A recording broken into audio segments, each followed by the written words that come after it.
is Saturday morning, which means that it's time to start talking about everyone's favorite train wreck, Star Trek, at least the Kurtzman era Star Trek. The original stuff is still pretty good. So I want to thank everyone for coming out today to talk about Strange New Worlds, and we're also going to be talking about some other Star Trek related stuff that I can't wait to get to with our distinguished panel. And we've got with us today Matt Vader 74. How you doing, buddy? I'm good, bud. How are you? I'm ready to talk some Trek. Ready to talk some Trek. Yeah. And of course, as always, the salty Trekker himself, Michael. How you doing? A train wreck is kind of a... Is it being too kind? No, I think you're being a little rough at this point. Yeah. I mean, the train wreck... I mean, Picard's not airing right now, and I mean... It is the Salty Nerd podcast, man. I know, but come on now. And, of course, from a remote location, Danny the Dork Knight. How you doing, buddy? I'm doing great, man. I'm actually really impressed.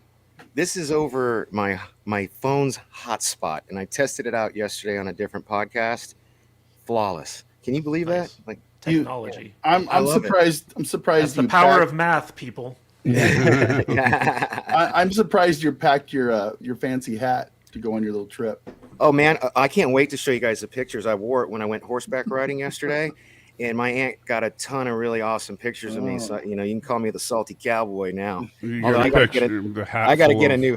Yeah, my hat's all like sweaty and salty and nasty. I gotta try to wash it. I want to give a quick shout out. So tomorrow on Sunday, we're releasing on our channel some interviews that we did at Danny's most recent charity event for Nerds Never Say Die, which is an organization he runs to raise awareness about mental health. And we were all at the Millennium Fandom Bar, which is the big nerd bar here in Las Vegas.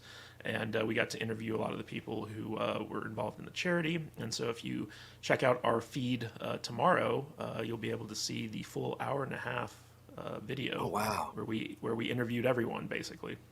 Thank you guys so much for doing that. I'm really excited because I haven't even seen it yet, so I'm super excited to see it, and I really appreciate you guys doing that for us. So, yes, and Brian from the Popcast is going to be late as always because he likes to make an entrance. Yes, he's got a billion different things going on, so we appreciate him taking time out of his busy schedule to come and check us out on our stream. But real quick before we get started, I just wanted to give a shout out to some of the people that we have in the chat. Thomas Potts, hello Thomas, thank you for joining us. Film Professor Sean Collette, thank you for being here, sir. Full Metal Smile, Joker Voice, as always, hashtag keep talking. Anima Confusa, our current trivia champ. I don't care what anyone says, Anima, you beat Alex, so I'm considering you our reigning champion. Lisa Roberts, thank you for being here. Good to see you. Let's see, anyone else? Gavin Blackburn, good to see you, sir. Anthony Mark, one of our super fans. Thank you for being here, Anthony. Sir Equinox. Who else? David Farnsworth, Alex's favorite Farnsworth commenter because of his name. Let's see here. We also have Danny's mom's here. Yes, oh, is she? Michael Strathmore, Mark 74. Let's see here. Charles B. E. Clay Thomason, and PJO, Danny's mom. Smudboy, good to see you, Smudboy. Birds of Prey 5, and John DeMarco. Thank you all for being... Birds of Prey 5, yes. Thank you all for being in the chat today. We really appreciate you guys being here. Funny enough, guys, on our channel, 3 out of the top 4 of our most popular videos are replays of this stream, to us shitting on Picard. I know, it's amazing. For like 2 hours straight. What? Yeah. The problem is I don't have a lot of salt right now for this show, so I don't know. We've been getting great views on this, and I think a lot of that has to do with the fact that we have such great panelists on. Mm-hmm. Salty Trekker is legend. Brian from the Popcast is legend. Nobody knows who Danny is, so I can't really attribute our success. He doesn't matter. Yeah. He's just a little spaz guy that comes on and likes to interrupt the stream every 30 seconds. So, it's all good. But we appreciate Danny's input, and we love him, and we love that he's... Now, it might be better if Danny was actually riding a horse right now. I know, that would be really funny. like shirtless, like Putin. Don't say that, because he'll try to figure out how to do it with his hotspot on his phone. He'll be on a horse next week. with an AK-47 and just Like I don't All right, know if guy. people realize how difficult, or not difficult, but like I'm sore. I feel like I had leg day at the gym yesterday from Yeah. because we were riding for hours, and it was just like, and while you're on the horse, you're in the adrenaline's pumping, it's fun, and then as soon as I got off, my God, I was like, holy cow, I was just exhausted. Before Danny goes full Captain Pike on his ranch, I'm sorry. we're going to talk about some Trek news before we get into Strange New Worlds. But before we do that, I just want to remind everyone that if you guys want to throw us any super chats during the stream, Matt Vader is in charge of monitoring the comments and pulling them up on screen, and Danny is in charge of announcing them. But we appreciate all your support. Like every little bit counts. We're trying to save up to get our own studio. So anything that you guys send our way, we're going to be putting towards that. And we really appreciate your support. We've had a lot of wonderful super thanks and super comments or super chats during our streams and on our replays. And you guys are just so generous, not only with your attention and your comments and stuff like that, but also like with your money. And from the bottom of our heart, thank you. We really, really, really appreciate that. So before we get into Strange New Worlds, there's a few news stories I wanted to highlight that are Trek related, and I wanted to get your guys' feedback on this stuff. So today we're talking about certain members of Star Trek Picard not coming back for season 3. And there's a lot of people out there who were involved in the first 2 seasons that it sounds like they've just been sidelined in favor of in favor of the old TNG crew. So basically, not Soji, Issa Briones is not coming back. It sounds like she might be going off and doing her own thing with Will Wheaton at a certain point. Oh Lord. Then we have Evan Evagora, who played Elnor, the elf, on Star Trek Picard. It sounds like his thing is all wrapped up. They can't figure out what to do with him, so they're just getting rid of him. No more sword play in Star Trek Picard season 3. Of course, Rios isn't coming back because he died in the past. In a bar fight. Didn't change. Didn't change anything. Yeah, a bar fight when the nuclear explosions happened. Mm-hmm. Yeah, actually, he died protecting medical supplies from being looted with a cigar in his mouth. Vader, we got 2 super chats. I see him. Super chat. Mercer crate for $2. Fairly wrote, not bad, but dull. The sets are too bright. Yeah, so I don't mind the sets being bright personally, but that's just me. We got a Joker Voice chat here for $10. Hail S&P. I just hit 200 subs. Congratulations, sir. I'll be doing merch very soon, t-shirts, etc. 8% of the proceeds will be donated to the Stuttering Foundation. Thanks for the support, S&P. #keep talking. Well, thank you for your support, Joker. Awesome. We appreciate your help and your moderation and all that good stuff. And Michael Strathmore for $2 Canadian. These salty nerds need a studio. I endorse this. Thank you, sir. We appreciate that. I just wanted to be very clear. We have a really nice studio. The only issue is it's in Matthew Kadish's old dining room, and it's in his house. So Right. It would be really nice if we had not his house to go to, and we could be there 24/7 if we wanted to, which we can't do at Matthew's house. So yeah. Yes. Thank And you the new guys for that. studio is going to be in the Nashville area, which will be much nicer for me. I think my wife would really like that, actually. Nashville's nice. I like Yeah. it. Yeah. So Will Wheaton is not going to be a part of season 3. Oh, Do we have a applause button? Yeah. We don't have an applause button, but we do have this. So we got that. But like I said before, it sounds like he might be having his own spin-off show. So Oh God. You know what? God, please Listen, no. if that would be a gift from the gods, if he did Oh, that yeah. show, to just razz on the Will Wheaton show. we would.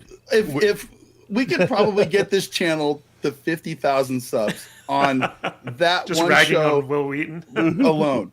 So yes, please do it. Let's see what happens. Let's see him travel around the universe in space and time. Yeah. So this is Okay. not confirmed, but Orla Brady, who played not Laris in season 2 and Laris in season 1, uh, might not be coming back for season 3. It hasn't been confirmed. Last we saw her, she was having sex with Picard. So What? now that Beverly Crusher's coming back, it might be time to sideline her. I mean, who Well, knows? you could have her and Beverly and Picard all bunking up. I mean, Ooh, a little polyamory. Hey, there we There you go. You're And just of getting course, crazy. Murder Doctor Jaborgi. She Jaborgi. recently came out and she said, "I know that season 3 will be the end of Star Trek Picard. I wasn't part of season 3, so I don't have much to say about it in terms of spoilers. I will get to watch along with everybody else." So I guess they just dropped the Jaborgi character. She's out there. Keep an eye on that weird on the universe space hole. ending space hole. Yeah. Yeah. But so basically, Jaborgi's not coming back. Will Wheaton's not coming back. Not Soji's not coming back. Elnor's not coming back, and not Laris is not coming back. So that's 5 members of the Picard crew. But guess who seems to be coming back? Raffi, Oh God. Yay. 7 of 9. So yay, Raffi, yay! Have you guys No seen one that ever? meme? Have you guys seen that meme making the rounds where it's like at the top, it's the cast of Enterprise, and it says, the cast of TNG, some like swiped our season finale, and then at the bottom it's a picture, from Picard, and it says "Hold my beer, bro," because like they just took over the whole season, not just Yeah. an episode. Have you guys seen that meme? It's kind of funny. No, but that's Oh. good. Yeah, that's what they're No. doing. They're just doing the same Yeah. thing they did to Enterprise. Smudboy says, "Just replay Toy Soldiers over and over again as he gets filled with bullets while he fires his gun kickback like an idiot." We should get that That's on my the loop. favorite. That's my favorite scene in Toy Soldiers is when Will Wheaton basically just We need to Gets just make a shot. make a GIF out of that. Just Yeah. just over and over on repeat. Yeah, that'd Yeah. be great. Yeah, on a loop. Yeah. All right. So while we're on the topic of Star I've Trek never Picard- seen Toy Soldiers, so Will Wheaton gets shot in Toy Soldiers. Oh yes, yeah. yes. Oh, yeah. Watch our review of it on our channel, Michael. You'll like it. Yeah. You consider it the best so- movie of all time, then? Star Trek Picard showrunner drops clues about season 3 featured ship and more. I found this kind of interesting because this comes from Terry Matalis, Oh, that looks like the Orville. who was the co-showrunner. The 3rd season of Star Trek Picard has already been filmed, and it will feature the return of the main cast of Star Trek The Next Generation. And Terry Matalis is dropping more hints about the final chapter of Picard, not the Stargazer. This weekend, Oh, showrunner yeah, Terry we're talking about Matalis shared a short video from the set of season 3, which began shooting right after season 2 wrapped last September. The video shows the crew being informed not to sit on the bridge chairs unless their name is Terry or Doug, aka director Doug Arion Koyowski, whatever you pronounce it. You're a butcherer of words, man. It's funny. Okay, you pronounce his name, please. Douglas Aronofsky. Arnie Arnikoski. That's it. Arnikoski. Koski. That's Okay. my final answer, Alex. Yes. All right, and we have a super chat. I see it. Super chat. Finish your article. I'll bring the super chat up. Okay. Let's see here. So basically, the bridge is not the Stargazer's bridge, and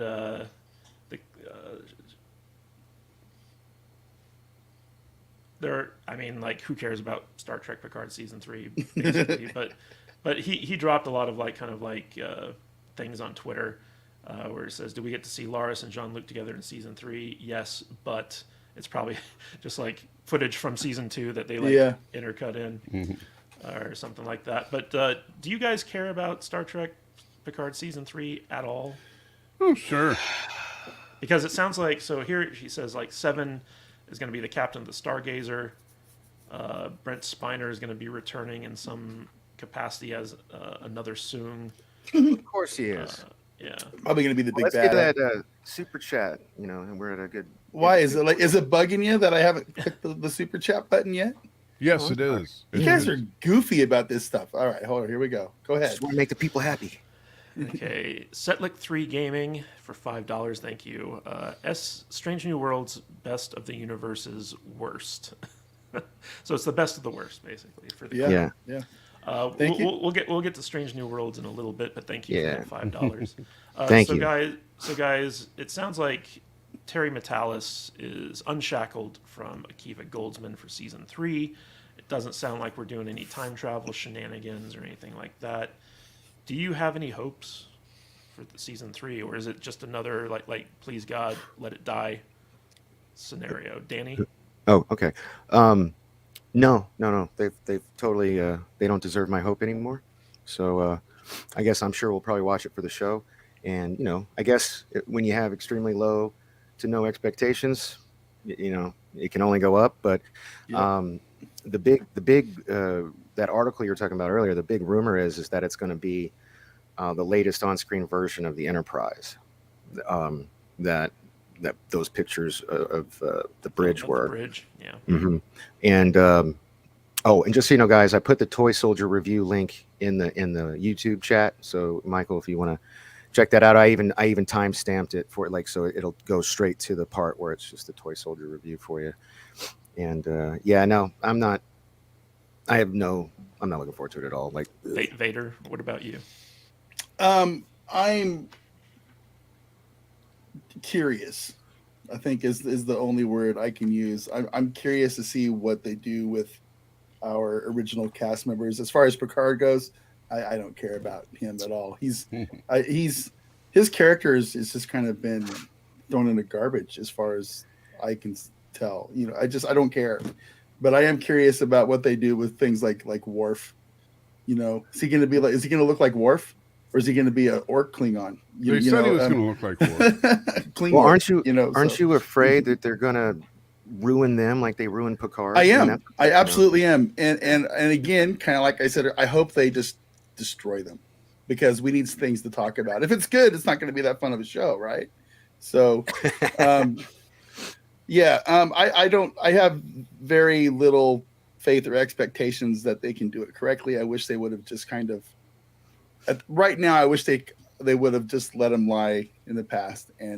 But I guess we'll see. I'm curious to just see what happens here with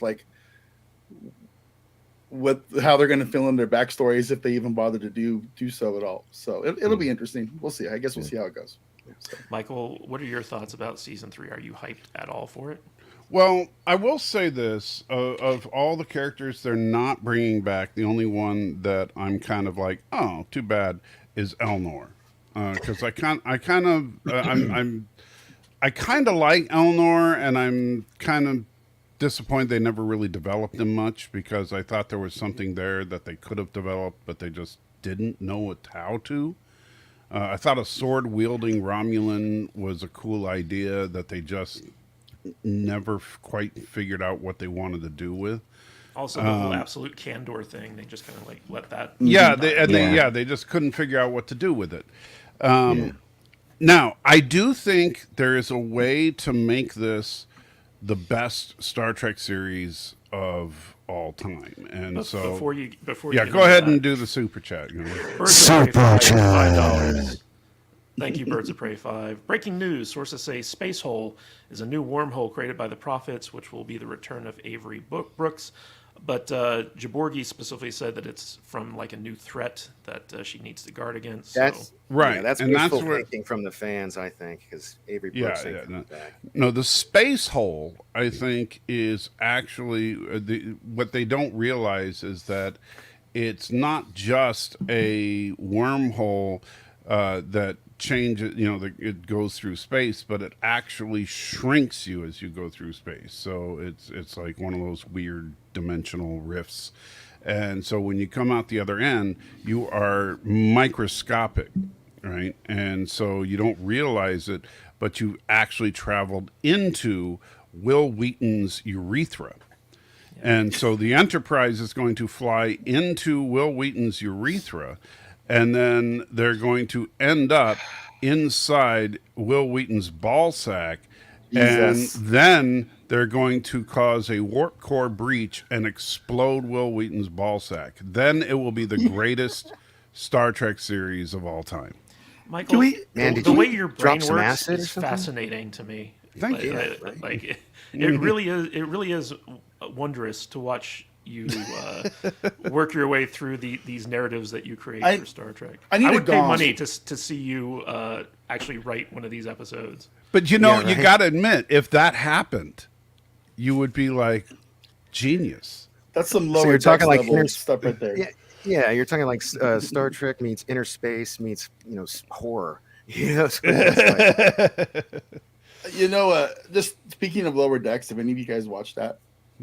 I haven't watched the latest Lower Decks? season. I watched the first season and loved it, but Yeah, I just don't have time to. It's like you, Vader. I don't have time to watch here's the thing. See, I even got a chuckle out of your mom for that. That sounds like an insult. When you like, your mom chuckled at me. Sorry, go ahead. Vader. No, it's okay. I was just gonna say, when you watch Lower Decks, when you binge it at the same time you're binging Picard season 2, Lower Decks comes off as absolutely the best Star Trek they've had out in decades. Mm-hmm. But you have to watch it at the same time you're watching Picard. Otherwise, it's not that great. But yeah, so if you want to enjoy a cartoon, do that. So Super Chat. Yes, Bird Opray 5 for $2. He says, please note username is Bird Opray 5. Thanks, no S. Sorry about that. No, please include the S. Please include the S. I am the destroyer of words. I have been so enjoying you saying birds. Opray 5. Birds. Birds. All right. So hey, I did want to say something real quick. Everybody in the chat, thank you for being here. We've got over 50 people watching, but we only got 26 likes. So please remember to smash that like button for us. It really helps us out. Thanks. Smash the like button. Okay, guys. So I got to bring this up again because our next story has to do with it. See, now, you just fly into that urethra. Oh, God. Stop. Yeah, right up in there. So this is an interesting story where Star Trek producers actually fought over which new shows get to bring back Wesley Crusher. And, I'm sure they fought really hard about that. I don't believe that. They were like, you take him. No, you take him. Yeah. Well, there was an instance where there's video that features Akiva Goldsman and Alex Kurtzman discussing the fact that Wesley Crusher was going to return, and they talked about how they were saying like all the Star Trek shows in production and development wanted to be the one to bring back Wesley, and they eventually decided on Star Trek Picard because it was like the most direct connection. And then Will Wheaton came out and said, I had no idea the showrunners of the different Trek shows were fighting over who could write Wesley into their story. This feels like such a huge validation and such a huge win for Wesley, for me, and for all the other kids who were weird, unseen, awkward, or any of the other qualities that we all had in common that made him important to us. And as long as I have your attention, I feel seen and celebrated right now in a way I never have before. I feel like it's personal in a way that is brand new and belongs to me because it is a gift that was given to me. I don't know who all the people were at every step of the way who made Wesley's return to Star Trek canon happen, but I am so grateful to all of them for making this happen. And I am so grateful to everyone who has celebrated me and Wesley. It feels really good. It means a lot to me. I feel pretty, so pretty. Maybe if he had gone on his little cameo in Star Trek and maybe acted a little bit, it would have been a little bit better. But he didn't act. He just came on and he was this smarmy little, stupid little wispy bearded asshole that he normally is. It was like the Ready Room version of him, Yeah, it was. Yeah. At best, he was the Big Bang Theory version of him. That's kind of maybe more what it was, but I was so disappointed that Will Wheaton didn't learn anything about acting in the years after TNG. He got worse. Yeah. He actually got worse. So Wheaton was happy to come back as Traveler Wesley, and the video explains the spark to bring Wesley back began with resolving a timeline issue with the character of Corey, and it was executive producer Terry Matalas who had the solution. Terry Matalas says, when we started realizing that there was an opportunity for Corey to go somewhere, that she had to actually go somewhere for the timeline to be restored, Terry Matalas said, what about Wesley? In the video, Wheaton expresses his thanks to the Picard writers for cementing the Traveler version of Wesley into canon. I was so excited when I read the scene and saw the writers for Picard had taken Wesley, who's existed in my head for all these decades, and canonized him. I mean, wasn't he already part of canon? Yeah, I kind of thought he was already part of the canon. Well, no, I got a question about that, because last time we saw Wesley Crusher was in Nemesis, and he was at Riker's wedding, and he was in a Starfleet uniform, and he had like right. I think it was Lieutenant Pips or something like that. So that was my big question for Michael. You're I have to bow to you, like everybody. No, you're absolutely right. He apparently had quit the Traveler and escaped the clutches of the Travelers. Or maybe he just like was wearing a disguise. I mean, like there's always this headcanon we got to do. Like, what do you think explains him being in Nemesis? Okay. So he can travel through space and time, right? So he went through he probably did like 100 years or whatever in the Traveler Corps. And then he decided I'm tired of this. So I'm going to go back in time and be my normal Wesley Crusher again and get back in Starfleet and started living after that point. That's kind of Star Trek-y, right? Yeah. I don't know. Yeah. That's, Again, timey-wimey stuff. Headcanon. They make us do too much, what did I call it before? Mental gymnastics. Yeah, but then why is he puffy Wesley in Picard, but he's skinny Wesley in Nemesis? Because people age and change as they get older, and I mean that's like saying why doesn't Data look like he did in season 1? And I know. I wanted to ask you guys. So when Will Wheaton as the Traveler beamed Not Soji away at the end of season 2 of Picard, why did he beam her? Yeah, why wasn't it the cloud teleporter thing that not Laris used? Like, isn't that what the Travelers use? Well, how did the Traveler take Wesley away in the episode? Was it or did they do it off camera? Using man touch. So they basically, I feel like we're recapping Picard again, but basically what they did was they retconned the Watchers as agents of the Travelers. Is that right? Yeah, the Watchers are super. Yeah, so Gary Seven works for a Traveler. But he didn't. That wasn't the way it was originally, right? Well, the Travelers didn't exist when Gary Seven was written. So they just made some bullshit up, and tried to fit the pieces together. Tried to fit square pegs into round holes and stuff. But didn't they also say that the Travelers were like part of like some other organization? Well, the Travelers just traveled. Yeah.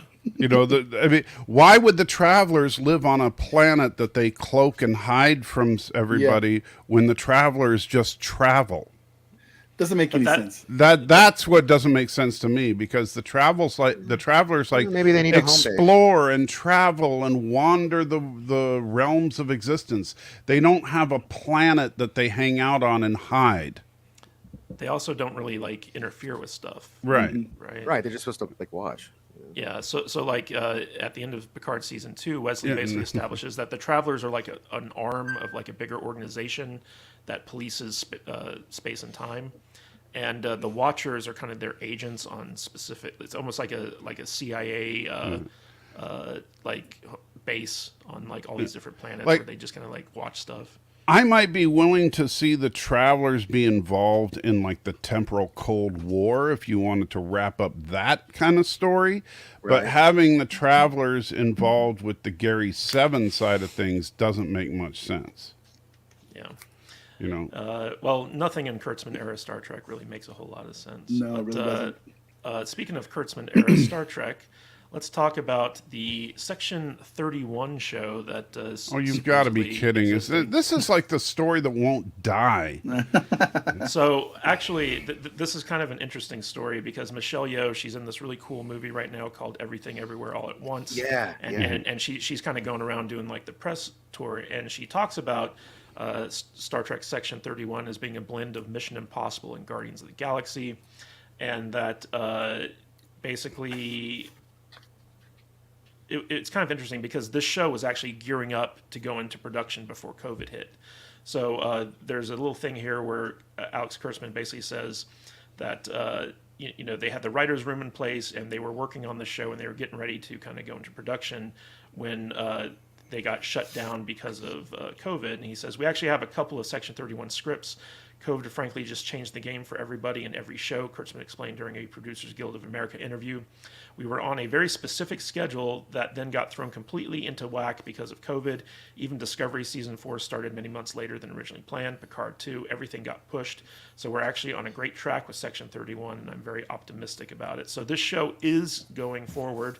They've got a couple of scripts already written. They're probably getting the rest of them going and gearing up for production. I'll believe it when I see a trailer. This basically confirms that we are going to be getting a Section 31 spinoff with Michelle Yeoh. What do you guys think of this? Do you think a Mission Impossible meets Guardians of the Galaxy in the Star Trek universe is something that is going to be interesting to you? I don't. Who's the showrunner? Who's the showrunner? You know? No idea. No idea. Well, that kind of depends on that. But I don't know, man. All this Kurtzman stuff. Is the dude from Enterprise that joined Section 31, Michael? Do you know if he's going to? Have you heard anything? No, and I don't buy any of this crap. I don't buy that the show is actually moving forward. I will believe it when I see a trailer. I think that this is just Alex Kurtzman wanting the show to come forward. I know that Willing it into existence. Well, because some of the stuff is also old quotes that keep getting recycled too, like the whole Guardians of the Galaxy meets Mission Impossible. I heard that quote a year ago. Yeah, but she just said that in a press tour for this new. I know, movie, but right? I'm just saying, you know, if they're just saying the same thing that they've said before. Oh, like they're bullet points, you know. Yeah, and so, you know, is it true or is it just them recycling old press kits? You know, I'll believe it when I see a trailer. Well, I mean, like, if they have a writer's room assembled, they're going forward with it. And there's no reason for them not to if they already have, like, things in the pipeline for pre-production and stuff like that. Because Paramount and CBS have made it clear they want more. They want constant Star Trek. Mm-hmm. Every time a Star Trek series ends for the season, they want another one starting up. And I'm all for that if it's good. Yeah. But yeah, the idea of a Section 31 show could be really cool because it could almost be like an anthology type of thing. You know, because it spans over, you know, so if long. It was and good. So many different things. Yeah, if it's good. But, right. you know. Yeah, you know what I picture for a Section 31 show under the Kurtzman era is the episodes of Star Trek Picard Season 2 where they broke into the gala ball. Yeah. Like that to me was like we're just going to get an entire season of bullshit like that. See, and that to me doesn't sound particularly good. You know, because that's not Section 31. That's Starfleet Special Ops, you know. Yeah. Section 30. Michael, can you explain what Section 31 is for everyone, so like we're all on the same page? Yeah. So Section 31, if you look at canonical Trek, is Black Ops. Section 31 is illegal Starfleet operations that works off books and is completely illegal, and so and they know it. You know, so they're not accountable to anyone. They do not answer to anyone, and they do anything and everything that is necessary to prevent threats from in what they consider existential threats to the Federation, which means that they will assassinate, they will commit genocide, they will use biological weapons, they will do anything and everything to stop what they see as a threat. There's Starfleet's KGB. They make the KGB look like wusses. Well, Michelle Yeoh's character is a good one for that. Yeah. They were introduced in DS9, if I remember correctly. Right. Yeah. And when they tried to recruit Dr. Bashir, and they and the thing is that in Deep Space Nine and in Enterprise, Section 31 showed up several times as the antagonist. Yeah. Mm-hmm. And they make a great antagonist. What they do not make is a good hero. And if they're going to try to make a show where it's like Mission Impossible, then they need to make it simply Starfleet, intelligence. They probably should have said more like a cross between like Suicide Squad or something like right. that. Right. Exactly. They would be more like Suicide Squad than like Mission Impossible. Mission Impossible is nowhere near Section 31. Because Mission Impossible are good guys. Section 31 are bad guys that do things for the good guys. Speaking of bad guys who do things for the good guys, let's welcome Brian from the Popcast. Hey, what an Hey, intro! Right? Yeah, nice. Yeah. Yeah. How are you doing today, Brian? Thanks for joining Sometimes us. good men have to do bad things for good reasons. That's my favorite quote. Mhm. That's usually the way I justified being an asshole when I was younger. So, How you guys Brian, doing? do you know anything Good. about the upcoming Section 31 show at all? Yeah, I know that. What's her name? Michelle Michelle Yo. Yeoh. Yeah. Yeoh had a contract, and that contract is expiring this year. And considering her current position and her current clout in Hollywood, there is Don't forget her current husband. there's no effing way she re-signs that contract. So if they don't start Section 31 this year, then she has an out. Who's her husband? Isn't her husband an exec there at Paramount? Is he?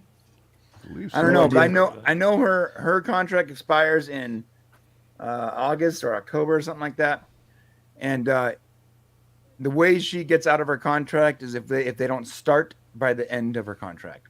So they have to start the show by the end of their contract, or she can renegotiate. And I think, assuming her current, And she'll get more money then. she'll get more money because of her current. If she actually wants to stay, she might not even want to. Yeah. You know, she the movie she did, I forgot what it was called, something. Everything, everywhere, all at once. Yeah. It's apparently the best movie ever made, and she's I've getting a heard good ton of things. accolades. And I've heard a lot of good things too. And to be fair, I like Michelle Yeoh. In fact, when I was reviewing Discovery with Shane when it first came out, when we were like still bright-eyed and bushy-tailed, Oh, I was excited when I heard she was in it. yeah, I remember watching the first couple episodes thinking, "Oh yeah, our new Star Trek's back, man! I can't wait." I know now, I know better, but at the time, I thought it was the best thing ever, and a healthy portion of the reason I didn't completely and totally lambast those first few episodes where Michelle Yeoh and the guy that plays Doug Jones. Michelle Yeoh and Doug Jones, like Hmm. the two things that carried that show for me. So when she disappeared for the rest of the season, and Doug Jones apparently turned into like a massive cock, that's when the show fell apart. See, I really liked Michelle Yeoh when she was Captain Giorgio. Right. When she became the evil emperor pretending to be Giorgio, I Oh, didn't like her. Yeah, wasn't it brutal when she got eaten? I mean, she was eaten by the Klingons. Yeah. That was- Yeah, I still liked her, but I didn't like her as much. Like I said, like those first couple episodes with her as Captain Giorgio, I was like, hell yeah, this is a Starfleet yeah, captain. She would have Yeah. been an awesome captain. Like I would have liked to have seen the series about her instead of Michael Burnham. You know, right. Yeah. Would have been but more speak- fun for sure. So Yeah, but as soon as speak- they tried to make her like, oh, we're gonna make her uber sexy and badass, I was like, okay, I'm out. You know. All right. So speaking of uber sexy and badass, let's talk a little bit about Strange New Worlds before we get into our review. Okay, So- guys. So Getting a little Strange weird New now. Worlds is basically they're teasing an upcoming episode which is meant to be a rom-com where it's called Spock Amuck, and it's a body swap storyline where basically Spock and T'Pring switch bodies and hilarity ensues. Basically, yes. So citing a prior episode, the showrunner of this episode of the series, a guy by the name of Henry Alonzo Myers, he said, "The hill I decided to die on was to say Trek can be funny. It's not a crazy stretch to say that Trek can be funny. It's canonically funny in many ways. It can handle that tone. We have an incredibly talented cast who are also very funny. So it was really important to me that we do an episode that tried for funny. But it's an hour long, and there's always a moment where funny doesn't sustain it, and you need it to be about something. So I would call it a dramedy. We have the tone in it, and I think it feels like Star Trek to me. I loved writing that, and I will tell you there is no funnier human being than Anson Mount. He's got really good comedic timing." So what do you guys think about Star Trek Strange New Worlds going rom-com for at least one episode? Well, they have done it before, and it has worked. So if it's well written, then it'll be fun. I mean, Trouble with Triples is one of the most popular episodes of all time because it's an episode where the characters are the characters that are just put in an oddball situation. Mark's 47. I'm going to guess it's a transporter malfunction of some type. Yeah. Well, it's always a transporter malfunction Right. of some type. Yeah, Vader, what do you think of this? It sounds interesting. I'm gonna have to watch it and have my opinion after that. Yeah. Right. I got no issue with them having some fun with the show. I mean, all the series have had their episodes where they've lightened things up a little bit and had some fun. So no, I don't have Even Deep Space Nine, which was super serious. Yeah, I mean, they had the whole Yeah, the holodeck Green things Mountain. and all kinds of things going on in that show. But Yeah. I don't have any issues with that. Like I said, I'll have to see it and see what happens. So Danny, what do you think about this idea? I kind of exactly what Mike said. As long as it's written well, I think it could work. I just have to wait to see it. But I tell you what, I mean, I got a little bit more faith in Of the in heart. Strange New. Don't do that. In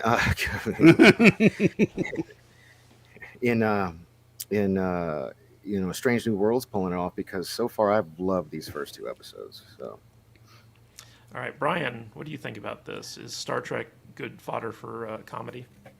Yeah, man. There's always been natural comedy in Star Trek.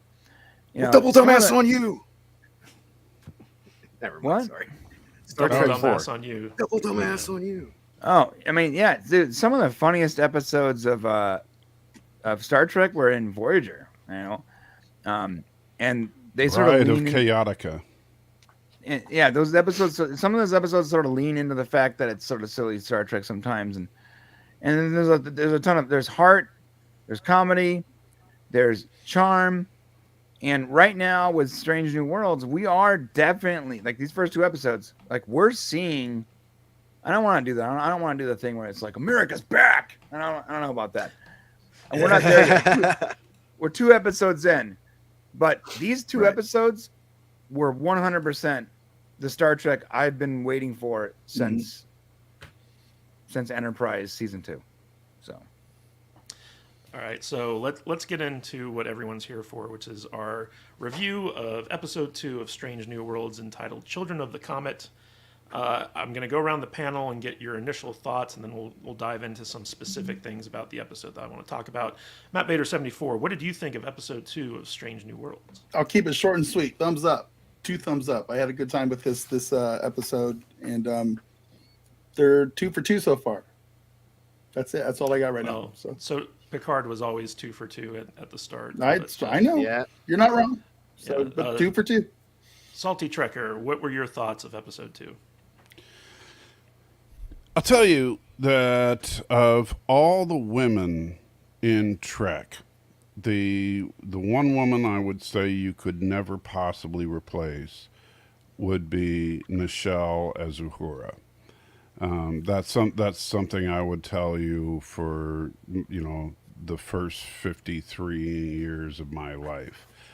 And now I have to eat crow because I absolutely love this Uhura. And I did not think that they would be able to come up with a new take on Uhura that I would like as much as Nichelle. And I really, really dig this young Uhura. Anson Mount as Pike. I love her. Yeah. Yeah, Anson Mount me as too. Pike. I tell you, I want to serve on this ship. That opening scene alone just makes me want to be on that ship, because it's a crew that'll razz you just like I would expect a crew to razz you, but it's a Right. captain that'll make you feel welcome, and even though he knows exactly what's going on, and and just every moment felt like home. And when the fecal matter hit the air agitation device, everybody got to work. And I loved every minute of this episode. This was another darn good Trek episode. It was. And It was. Yeah. All right, Danny, what did you think of episode 2?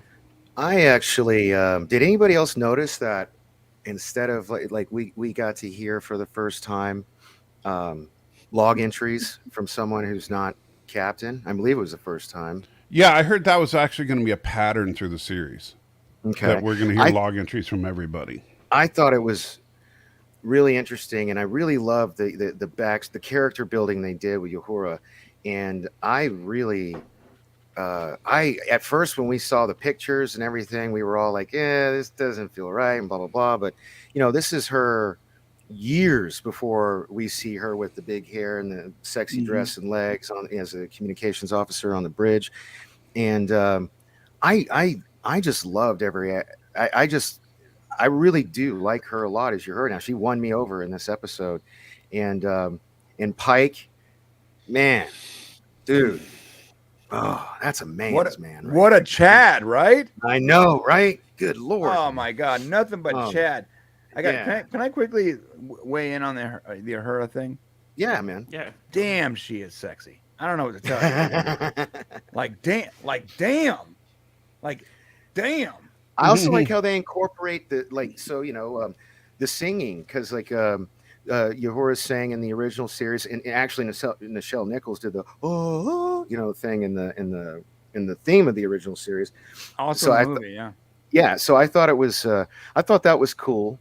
That they kind of, I don't know if that was supposed to be a nod or whatever, but I really, really did enjoy this episode. Oh, and we have a super chat. Fluffy Panda for $5. Strange New Worlds is a lot more deceitfully written. It seems more like OG Trek, but there's garbage hidden all throughout. I mean, tragic backstory for everyone. We're going to talk about that in a little bit, Fluffy Panda. But Danny, did you have anything else you wanted to say about? No, you said you'll get to specific points later. I don't. My overall thing was I liked the episode, and I really like the character building they did with Uhura, and because this is episodic, I hope they do this with the rest of the characters. I think that'd be fun, and that's how Old Trek did it. Brian, what did you think of episode 2? I thought it was absolutely fantastic. The one thing I don't totally like about it, to be honest. Sorry. If I had to be critical, and I guess that's my job. Here's the critical portions that I didn't like. I didn't like. I know we're probably going to get to this. I like the singing. I don't like how easy it was. Right. I just don't. And I get it. It's an hour-long episode. I guess you don't have a ton of time to, decipher or whatever. But it just felt really easy to me.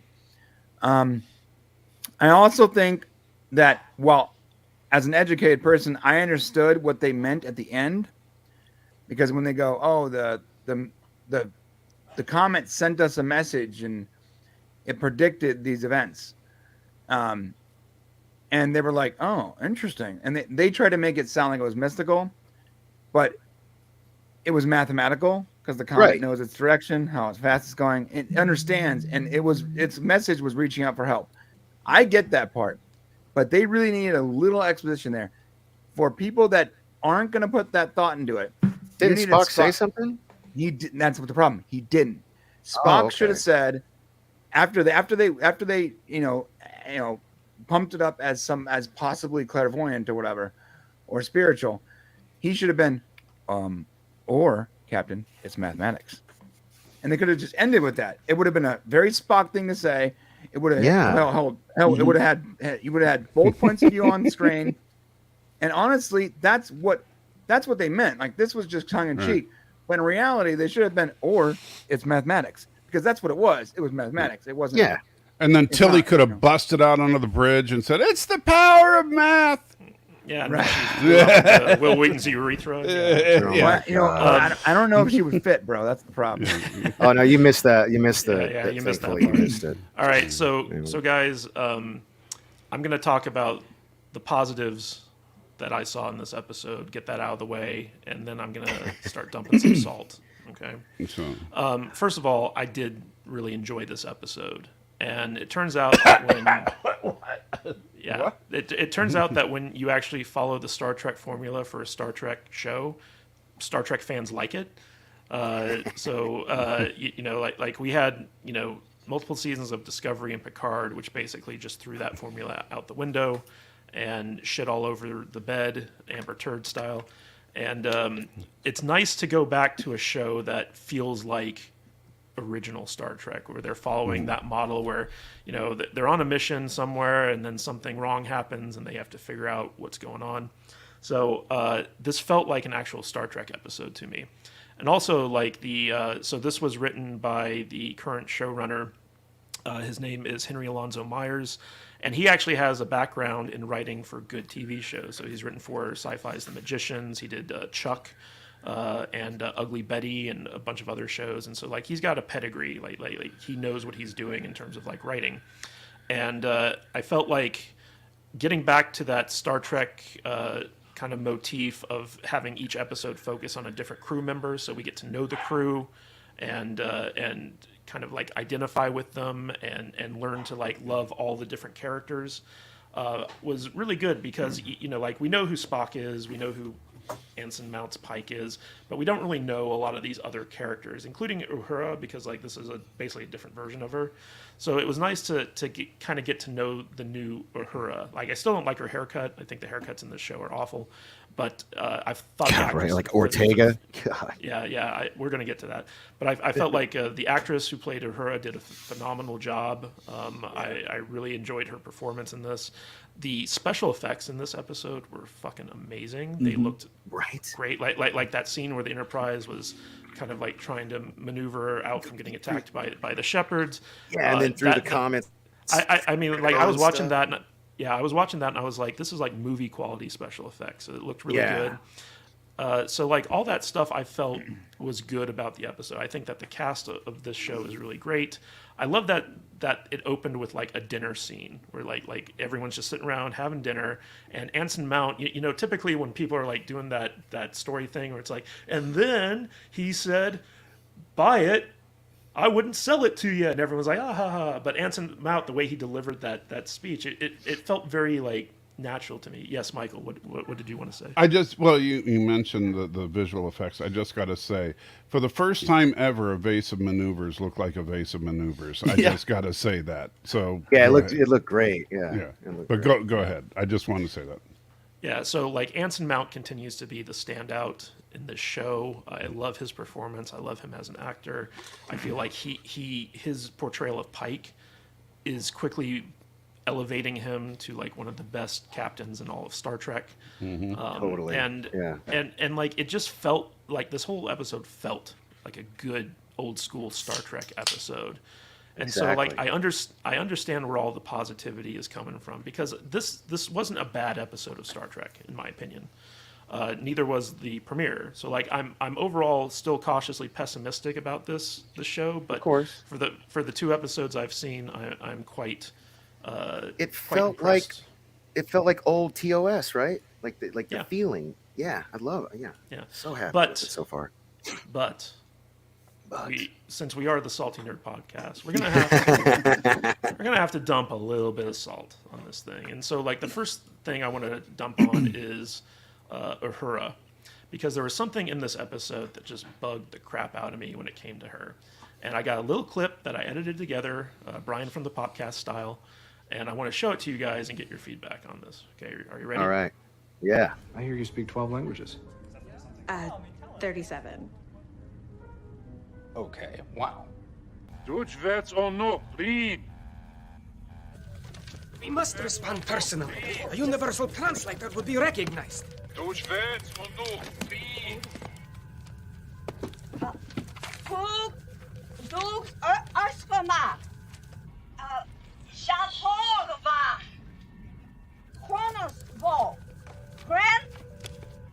Nuta gross.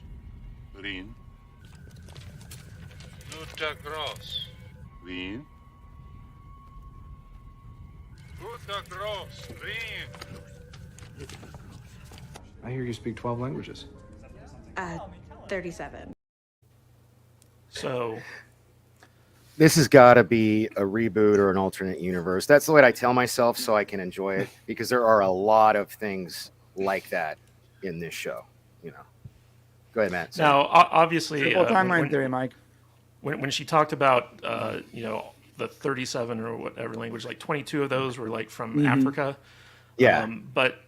But the idea that by the time we get to Star Trek 6, she somehow forgot to speak Klingon, especially like when they establish in this episode how easy it is for her to like learn new languages.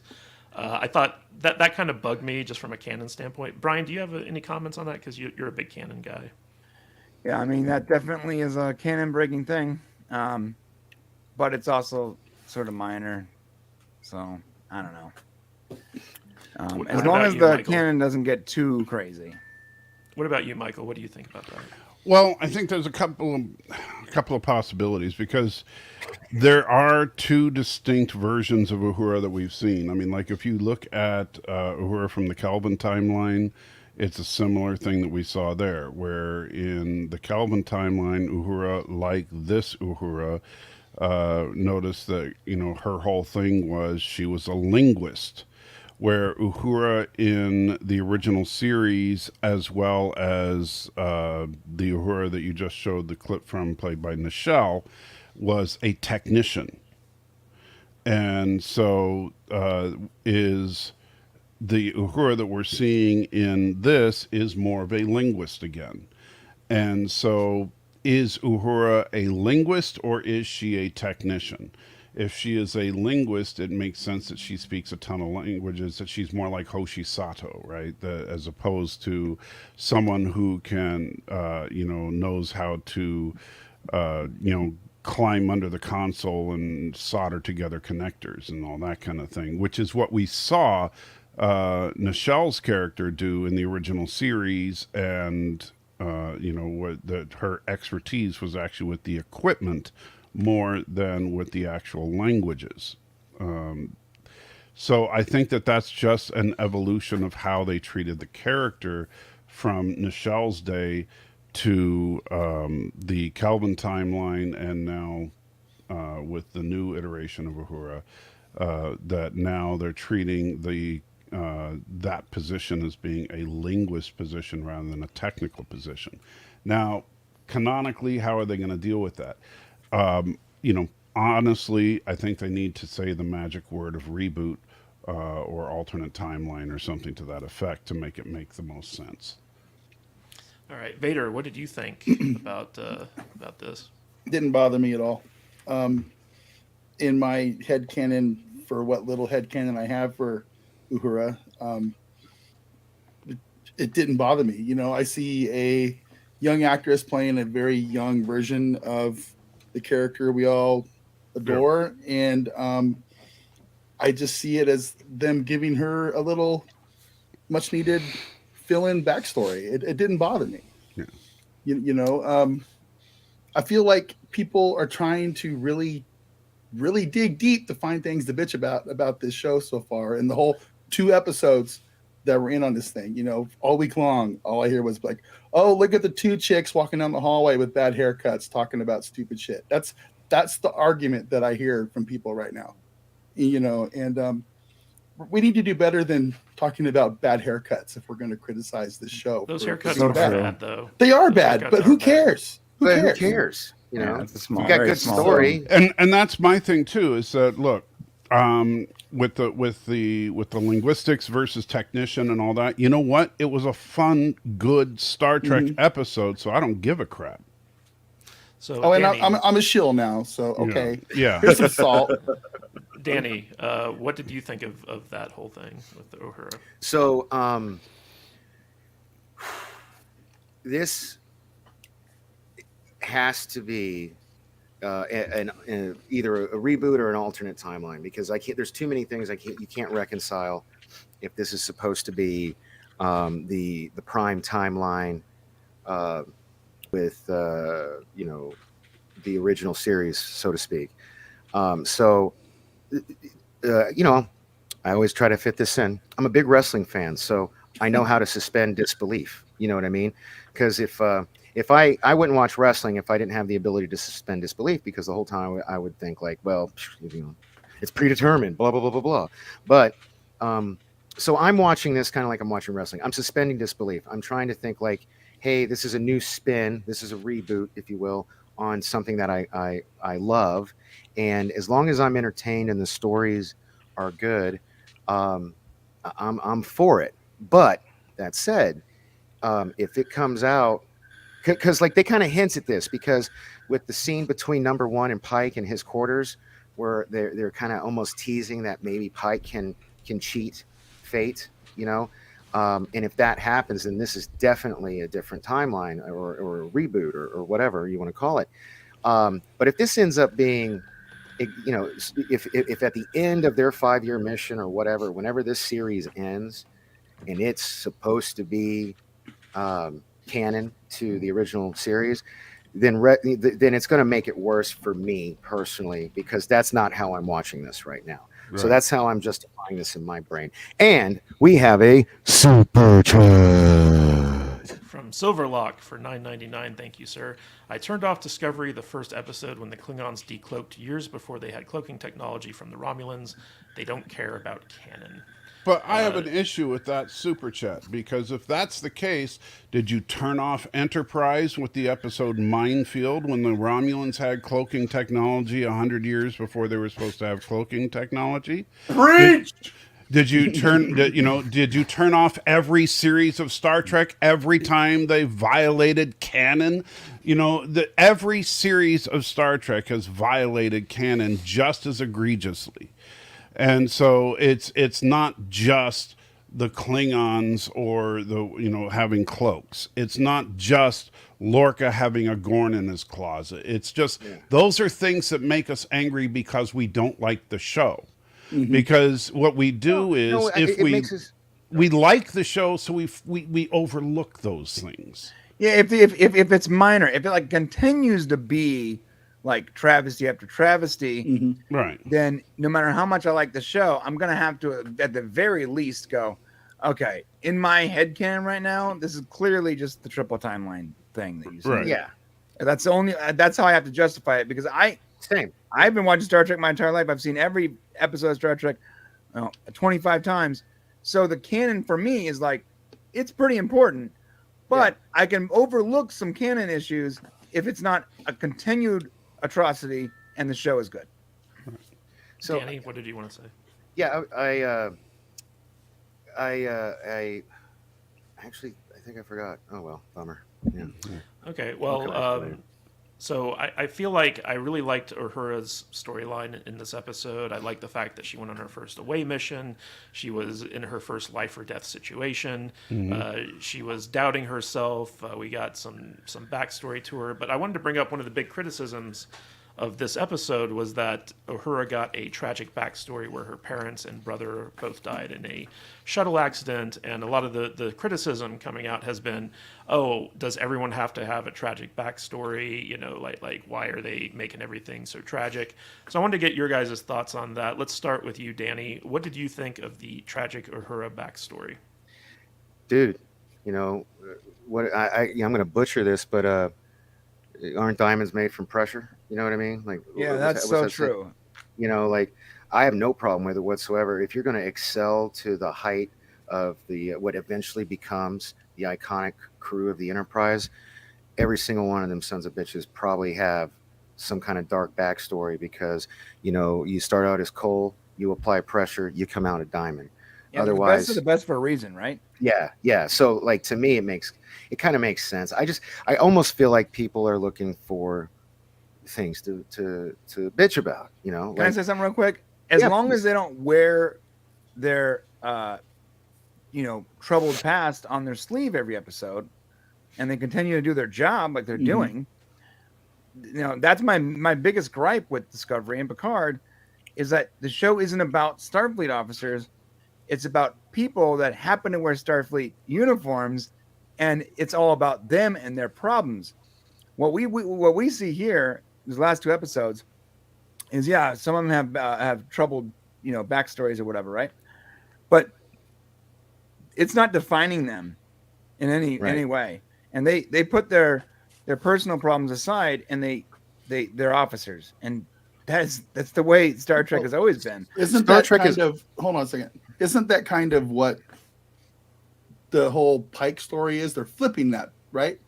Pike knows his future. Pike knows what his destiny is, and it's messed up. So they're kind of flipping the whole tragic backstory, giving Pike a tragic future, and the show the non-episodic part of this show is about Pike learning to deal with knowing what's coming and how he deals with it. And that's, in the chat earlier, they someone asked, well, why do we need recaps for an episodic show? Well, the recaps are mostly about Pike's issues with his foreknowledge.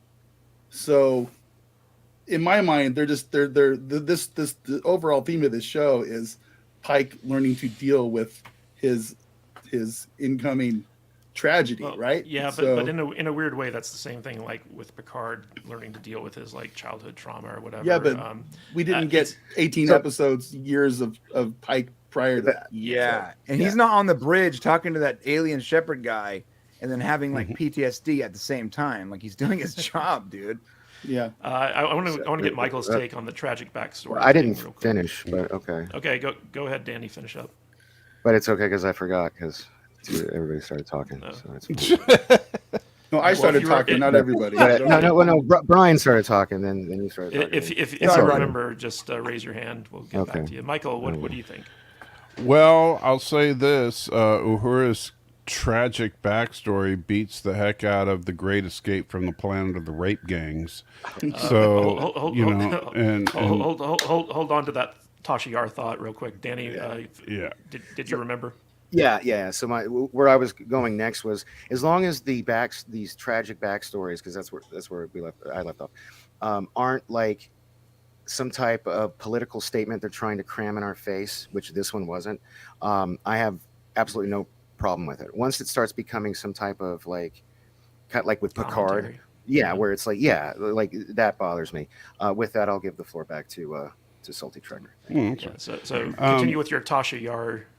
Which I was just saying, like, so her family died in a shuttle accident, and she's not saying, okay, everybody feels sorry for me. She's just saying, that's why I joined Starfleet and didn't go to that university. She didn't say, oh, everybody feels sorry for me. She just said, that's why I ended up here, and I don't know that I'm going to stay here. Right. And reasonable. Exactly. So this isn't some, everybody feels sorry for me. She was just like answering the question, where are you going to be in 10 years? I'm not sure. I'm kind of trying to figure that out. That was a good scene. I like how Anson Mount did that, because especially when they followed it up later with number one, where she's like, I've seen you ask that question, like 100 times, like, Right, and you could see Pike kind of stumbling over the question, like the second he realized it was 10, because he was fine until he got to the part where it was 10 years, and he was just like, oh shit. And he was realizing that 10 years he'll be dead. He'll be dead, yeah. Yeah, so. And so, he'll be in the chair at least. Yeah. But the and so for so I didn't have a problem with that, and it's like with La'an. So she's got the egg sac thing. That's kind of jacked up. But as far as we know, number one doesn't have a tragic backstory. As far as we know... Wait for it. Yeah, as far as we know, Asian Kyle doesn't have a tragic backstory. Asian Kyle? It can't just be Kyle. Well, he's Asian Kyle now. and actually, it's because Cinnabon, who's in the channel, he goes by Asian Kyle on live streams now, so he can do that because he's Asian, so he's allowed. Yes. But Cinnabon is now Asian Kyle. Yeah. So Asian Kyle can be doesn't have a tragic backstory. So, Cinnabunny, look at that. Thank you. That's what we were saying. So Picard, Worf, Yar, Riker, and the Crushers all had tragic backstories. So and they became and look at that, the best of the best. And even if you look at the original series, like everybody, supposedly Dr. McCoy had the divorce, right? Spock had his family issues. Kirk lost his brother, and of course in the reboot JJ verse, he had to lose his parents too, or at least his dad. Did Bones have a divorce in the original? I thought that was a Kelvin thing. I don't know if he did in the original or not. It was never brought up in the original. Yeah, it was never okay. Making every character have some kind of tragedy in their backstory is just it's a very common writing trope, unfortunately. Well, it's not only that, but I'd be surprised if, like, I have a tragic backstory. If you like, you've got everybody's got everybody's got a something. tragic. It's like it's like an Oprah tragedy. Like, I mean, I'm sorry, nobody's lived a perfectly happy life, and if you have, I got some Jesus. intense heartache, bro. But yeah, it Yeah. doesn't define me. It just makes me stronger. All right, Exactly. Let You me learn and grow ask from you guys. Let me ask you guys this. So, is it normal for Starfleet cadets to go on like away missions, like the one that Uhura went on? See, that's the kind of the thing I had about with Uhura from the very beginning was this: is why is a cadet doing stuff on the bridge of a starship? It's just that seemed very strange, and I don't. They should have made her remember ever- ensign. I don't. I don't recall seeing that. If anybody wants to complain about Uhura's character, it's that she probably shouldn't be there. It's very strange. They explain So- that it's kind of like an internship. They did explain it in the episode, and because of the fact that she is, even though she's a cadet, she's the most advanced linguist. And sorry, I turned my camera off. I asked for permission for something in the chat, and I just didn't want to offend, so I turned my camera off. They put her on the away mission, but you know what I loved about this away mission? It wasn't like the top 3, ranking officers going at the same time. Pike stays on the ship, and he sends, like his security officer, his science officer, Right. and in an expendable. Neither cadet. the captain nor the first officer went. Exactly, and I love that. I thought that was so cool. Yeah, but I thought that it was kind of weird that they would send a cadet. But I mean, last season on Picard, we got Elnor running the ship while Raffi was away, so I guess that makes sense too. The show's not perfect. That's all I was gonna say. I mean, it's just it's a fun show right now. So, Right. But I mean, nothing Can't we just is enjoy without stuff? criticism. Yeah. No, exactly. But shit, man, with the shit sandwiches we've been served the last few years, can't we try to enjoy this? You know what I mean? Yeah. Good Lord. So speaking of enjoying shit sandwiches, let's talk about Himmer because we got introduced to Himmer.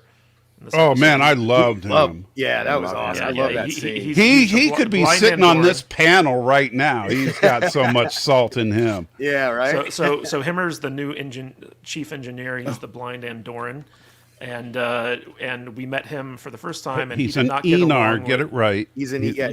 He's not an Andorian. He would be insulted by that. Well, he did not get along with Uhura in this episode. Oh no, he was so- just razzing her, man. Yeah. He was So- razzing her. Yeah, remember he So- said he liked her. Yeah. So Vader, what did you think of Himmer? I liked him. I liked him fine. Felt a connection with the guy. He's very salty. Yeah, right.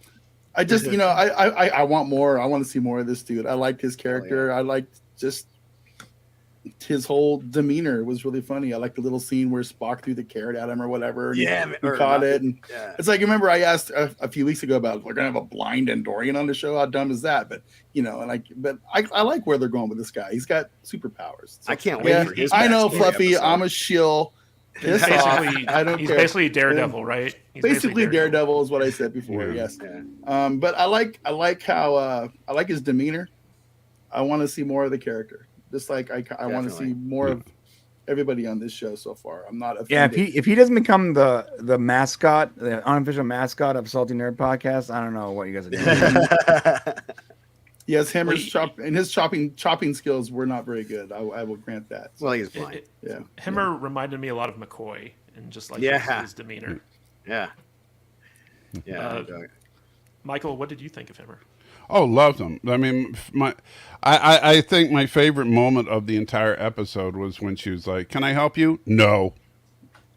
That was just like, okay, I love this guy. I officially love this guy. He was great because he's just like, he's going to be I'm just going to tell you what I'm thinking, and I don't like you. The bones of this show. Yeah.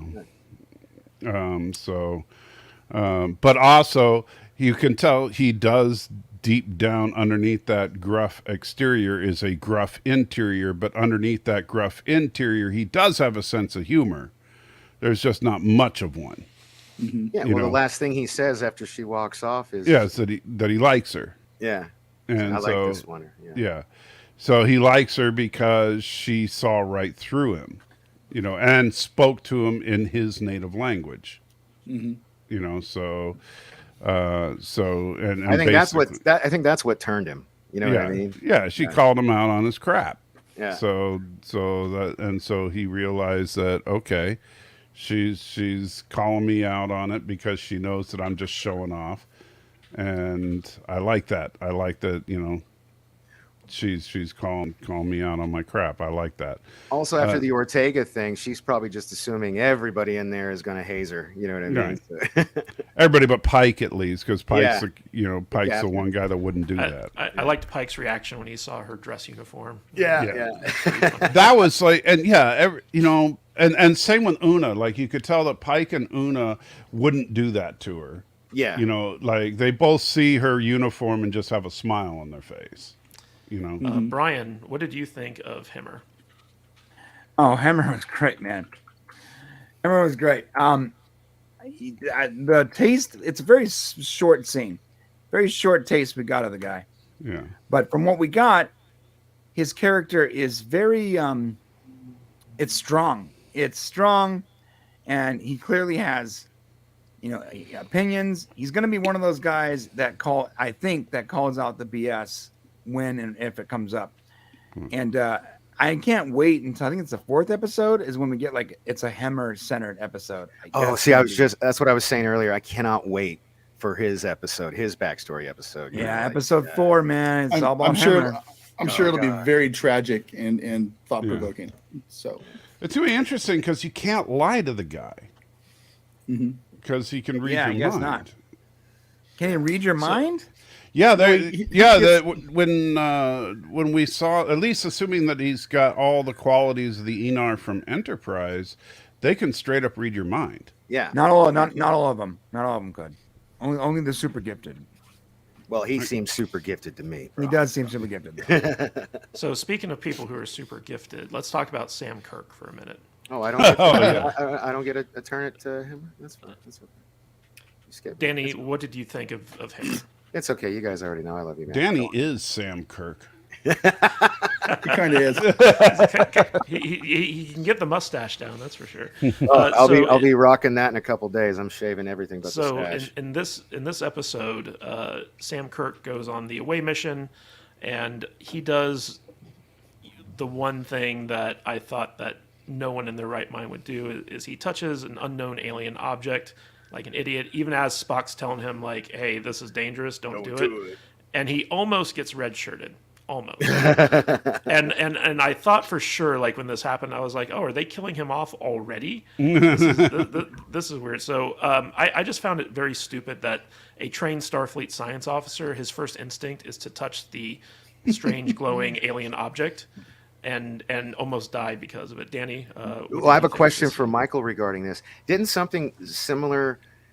I got to go back and watch TOS, man. It's been too long since I've seen all the episodes. He's a very accident-prone individual. Yeah, didn't something similar happen to him in TOS? Like to Sam? No, Sam ended up dead. He did die. So that's okay. And that's what I thought was going to happen here, but yeah. Okay. Yeah. Anyway, Sam ended up dead in Operation Annihilation. Annihilation. That's what it was. Yeah. Okay. So, Michael, what did you think of this? I kind of like Sam Kirk because you can kind of see where, because Sam is the older brother, and you kind of see where Jim gets his ballsiness from.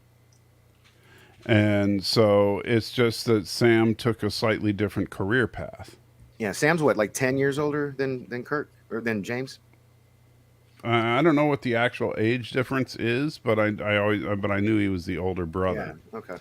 And so, real quick, look, we got a super chat. Super chat from Fluffy Panda for $5. Thank you, sir. All they did was show how sexist Kirk is. Look at the diverse Pike bridge compared to Kirk's bridge. LOL. Sam Kirk should just wear a red shirt from now on. That would have been funny. He should have been wearing red. Yeah. So, Brian, what did you think of the science officer touching the strange, unknown, glowy alien thing? It seems to be his MO. Although your mods might want to get rid of you, got a bot in the I see chat. that. I'm working on it. Yeah, so Sam Kirk seems to his downfall is definitely going to be that he does not look before he leaps, and maybe that turns into an actual adorable character flaw, especially knowing what we know about Sam Kirk dying in a horrible accident. For a minute there, I was about to hit like my downvote button because I thought they killed him. I like your new rating thing, by the way. I want to talk to you about that later sometime. Yeah, I like thanks, that man. too. Yeah, that took me 22 hours or so to figure out. So I was a big fan of Simon Miller's Ups and Downs. I really do want to talk to you about that. That was cool. okay, so yeah, okay, cool. So when I was watching, I was like, oh my god, did they just kill Sam Kirk? So they trolled us in the first episode. Yeah, right. Yeah. with the whole Kirk drop, like, oh my god, they're gonna bring Kirk, and that was gonna be a downvote for me too. I was like, if they bring Kirk onto this bridge right now, the Trekkies are gonna the brains are gonna explode, like just like that. It's gonna be a problem. That's not like a, she knows too many language canon thing. That's a massive time shift, right? Yeah. And then when they trolled us with that, and it was Sam Kirk, okay, it made sense, cool. And then when I thought he died, I was like, oh no, they're doing it again. So they trolled us with him, and then they immediately kill him off. I'm so glad he didn't die, because not that I love this character, but it would be like they would have to come out. They would have to come out and say this is clearly a reboot. Okay. Yeah. You know what they're gonna do is next episode he's gonna be like, you know what? First mission out, I almost died. I'm leaving with the family and going to Deneva where it's safe. The thing is, so someone knowing too many languages or something like that, it's like a canon issue where it's like it's slightly off or it's contradictory is one thing, but characters that are living and dying or exist or don't exist at the wrong time is a massive problem. Right. Yeah. So far that Vader, hasn't happened, but Vader, what do you think of this? Oh, it was amusing. I thought it was kind of funny that he just went up there and immediately got, basically killed. They had to bring him back to life. It was pretty funny. I'm not sure if that gag is going to work through however many seasons of this show that he's on. Yeah. Is he like the Kenny? He dies every episode. Yeah, we can't kill Kirk every episode. I mean, it might be kind of funny if they do that a couple times, but if they do it a couple times, I'll be laughing the whole time. Yeah. That would be hilarious. Oh my god, they killed Kirk. Oh my god, they killed Kirk. I'm actually more. I want to see a red shirt gag. I want to see. I want to see a away mission where they have 12 red shirts and they all get eviscerated the first 10 seconds they land on the Matt, watch next episode. So, Sam Kirk switches to the red shirt. He's now security. so anyway, it'll be interesting. Well, wasn't it funny that Pike's whole story at the beginning of the episode was about how he wasn't cut out to be in security? Yeah, that was actually a funny story too. The whole thing about tripping over the Nausicaa's pants. I mean, that was actually a funny story. Yeah. Oh, and you know what? That's something too. I actually liked how they paid it off with the fake laugh from Spock at the end of the Yeah. Yeah, that was funny. Yeah, that was great. Shane was like, "Why is he laughing?" We're going to talk about that in a minute because I want to talk about Spock. But real quick before we move off Pike, so there's a scene where we meet the shepherds, which are like the advanced alien race that are protecting the Comet. Mm-hmm. And when they call in, Pike has a conversation with them, and they call themselves the shepherds. And Pike's like, "Shepherds, really?" And the comm officer's like, "That's just what the that's the closest thing the universal translator could come to figuring out what they're saying." And Pike was like, "Oh, well, okay, shepherds." And I thought that was kind of interesting, where they call out the fact that it's very basic and almost stupid, but they just kind of write it off as "Oh, it's a universal translator thing." What did you guys think of that? I feel like that makes sense. I feel like at that stage in Starfleet, I feel like the universal translator is probably going to make some mistakes. I also like how they set up for maybe people who are new to the show who want to hurry up and make the complaint is everybody in space speaks English. So I did like how they kind of set that up early in the season, in this series. Right. So you know what I liked was we got a new alien. We just got a new alien of the week. We're probably never going to see these shepherd people again, and I kind of like that. It's we got a new ship design. We got some new aliens staring at us from the other side of the not just that, the aliens on the planet look great too. And those were So not every alien on this show has to be something that we've seen before, and I kind of appreciated that, Yeah. Oh, and it makes sense that a super Yeah. advanced race we would not see again because they're literally following a comet. Mhm. Like they're not. It's not like a planet of super advanced, aliens. That we don't say. Yeah. Yeah, they're very Dennis Wright, nomadic. whenever those. Oh, sorry. Oh, I was just gonna say they're very nomadic, almost like real shepherds. Where Yeah. They just kind of follow the flock around and keep it on track and stuff like that. Yeah. Danny, Also, they look like Asgard from Stargate. No, I was just Danny- going to reply to Dennis Wright. Once those come out, bro, I make that joke all the time because my girl is Guatemalan, and when she gets mad, she speaks Spanish, and I'll be like, "My Google Glasses didn't work. What's going on?" So as soon as those things come out, I'm getting them. Okay, so let's talk a little bit about Spock in this episode.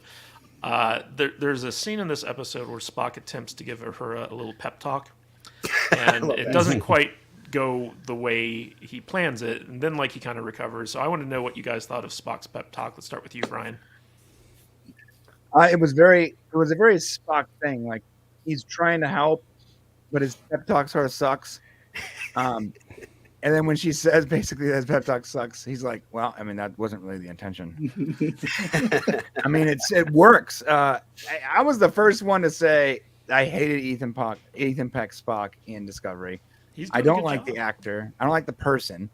But in this season so far, he's doing great. Dude. Yeah, no, I have to agree with you. Very Spock-like. Yeah. Down to that laugh that we talked about. Like he didn't. That wasn't a real laugh. That was him agreeing with their point. He was just throwing the human colloquialism back at them from their previous discussion, which was genius. Yeah. Danny, what did you think of Spock's pep talk?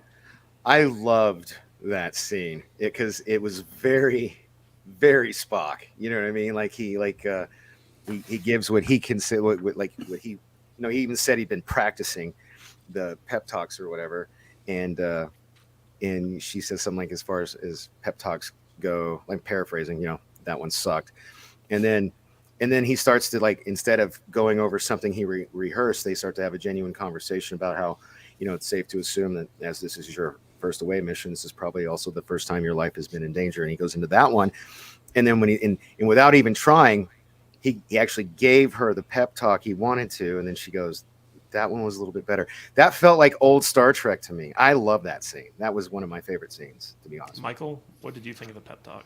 No, I agree. I think that Spock, and this is something I've been arguing with people about a lot, is that I think that Spock feels like an immature Spock, and that's exactly what he should be, an immature Spock. I mean, this is Spock a decade or so before we knew him on TOS, and so he shouldn't be smooth and all that as he was in TOS, and in TOS he would screw up from time to time.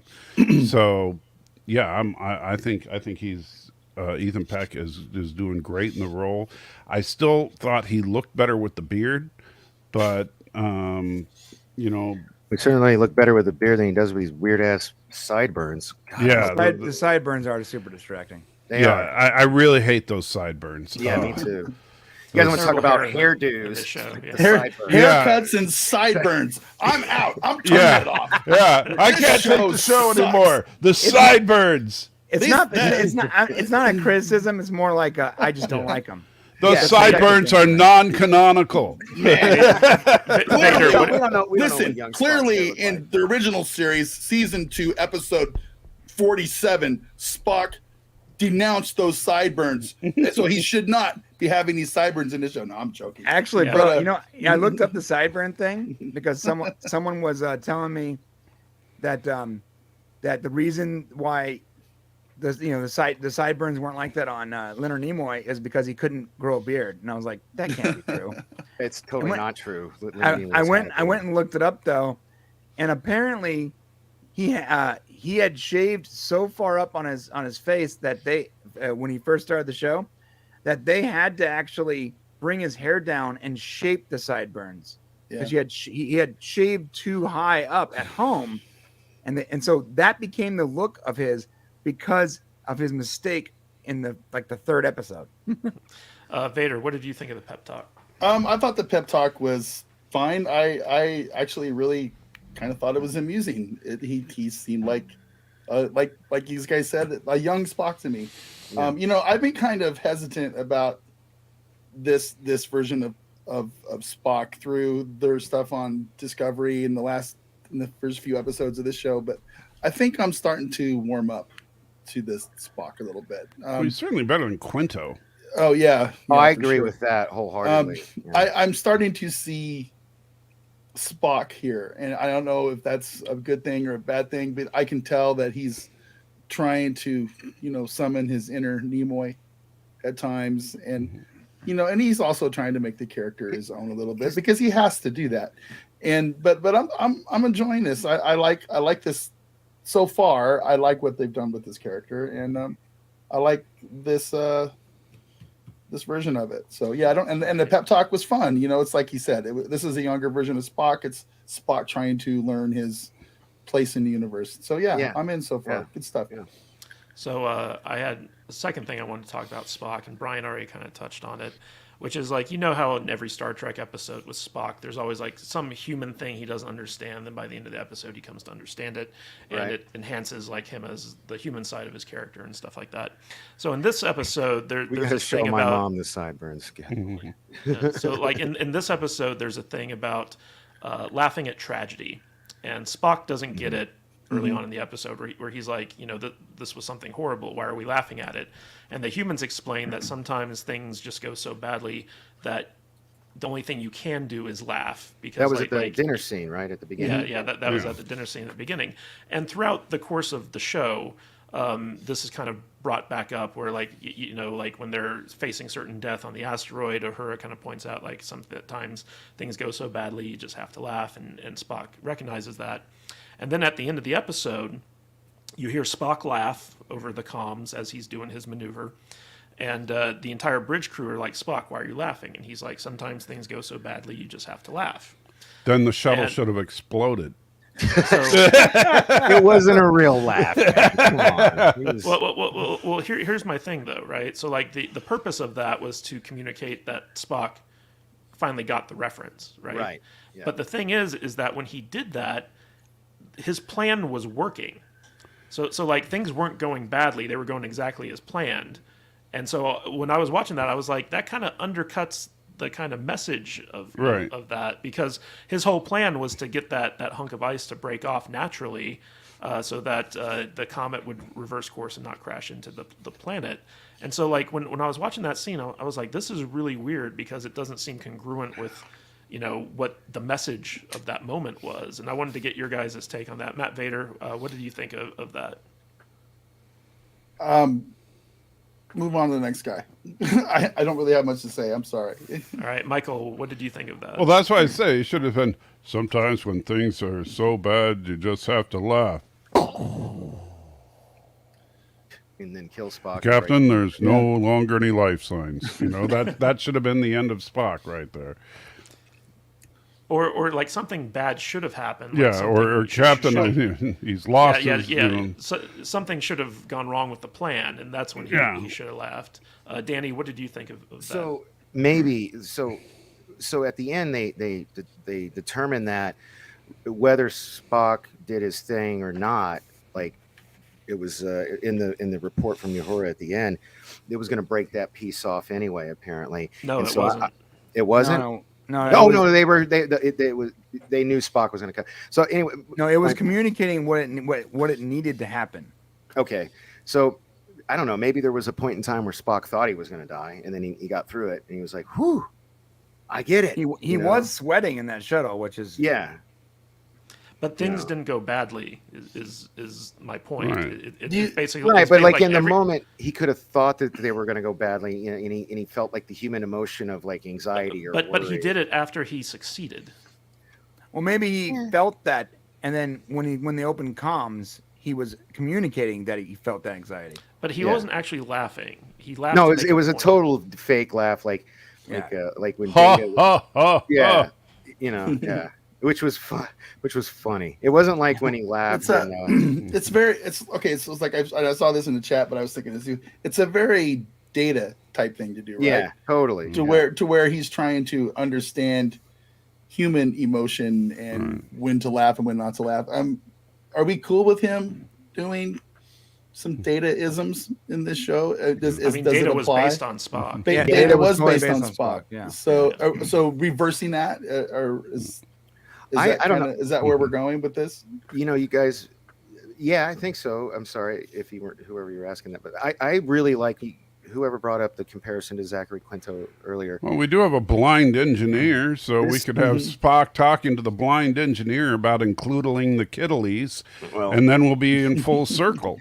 I really like this actor's portrayal in these last two episodes. I like his cadence. I like the way he really reminds me of Leonard Nimoy. Whereas I could never get in, and I always found it weird because so many people would praise Zachary Quinto, but like he never felt like Spock to me. It felt so forced. He looked like Spock, but he didn't sound like he him. sounded like this. I want to get Brian's thoughts on this moment, because I know, Brian, you were kind of like defending that moment, and I think that it was very mishandled. So what's your thought on that?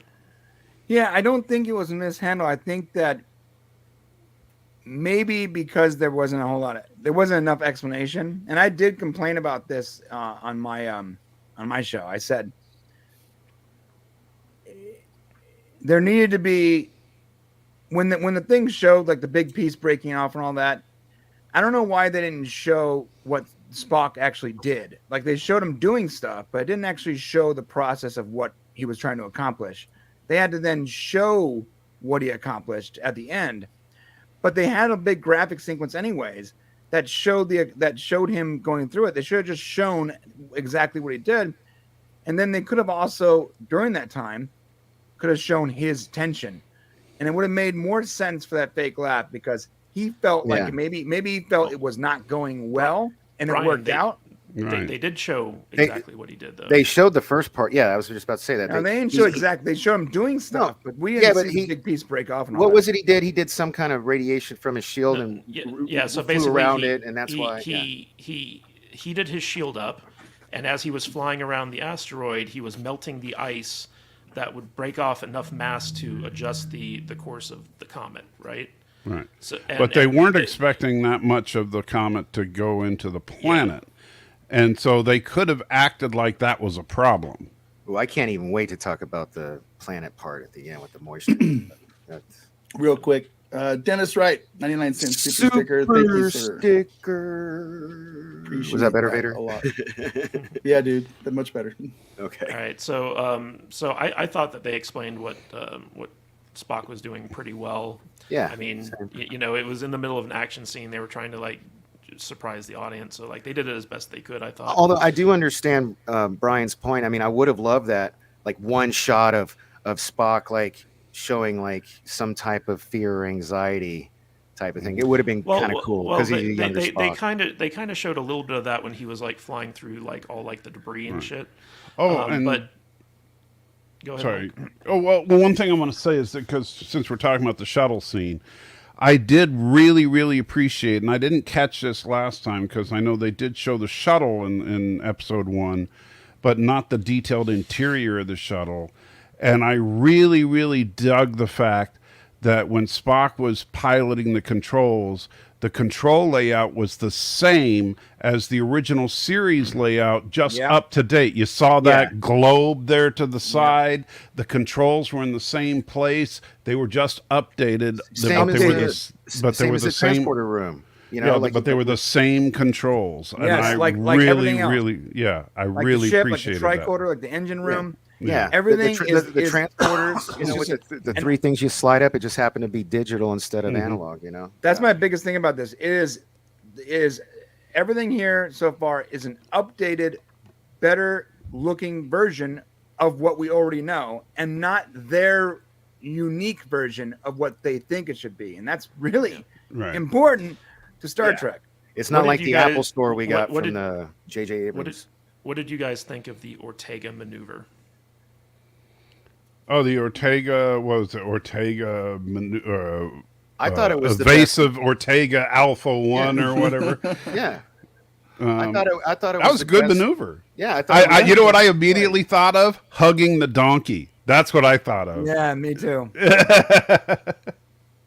You know what? You guys wanna Actually, explain, I think- can you explain that reference? it's an Orville yeah. reference. Yeah, that was But- from Orville, the Okay. premiere episode of Yeah. Orville. That was them, the Orville maneuvering around Yeah. the Krill starship to Yeah, prevent yeah, them from Yeah, being able but to in hit that in the And- Orville, and it was like too perfect. In this one, I like the fact that like it wasn't Enterprise perfect. took a couple of hits. Yeah, I like that a lot. You know.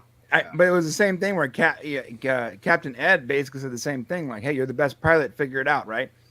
You know what I liked about this too is I feel like now I know something about Star Trek I didn't know, because when she pulled up the Ortega maneuver, I feel like that is probably, I think the controls work like this, and no one knows exactly how the controls work.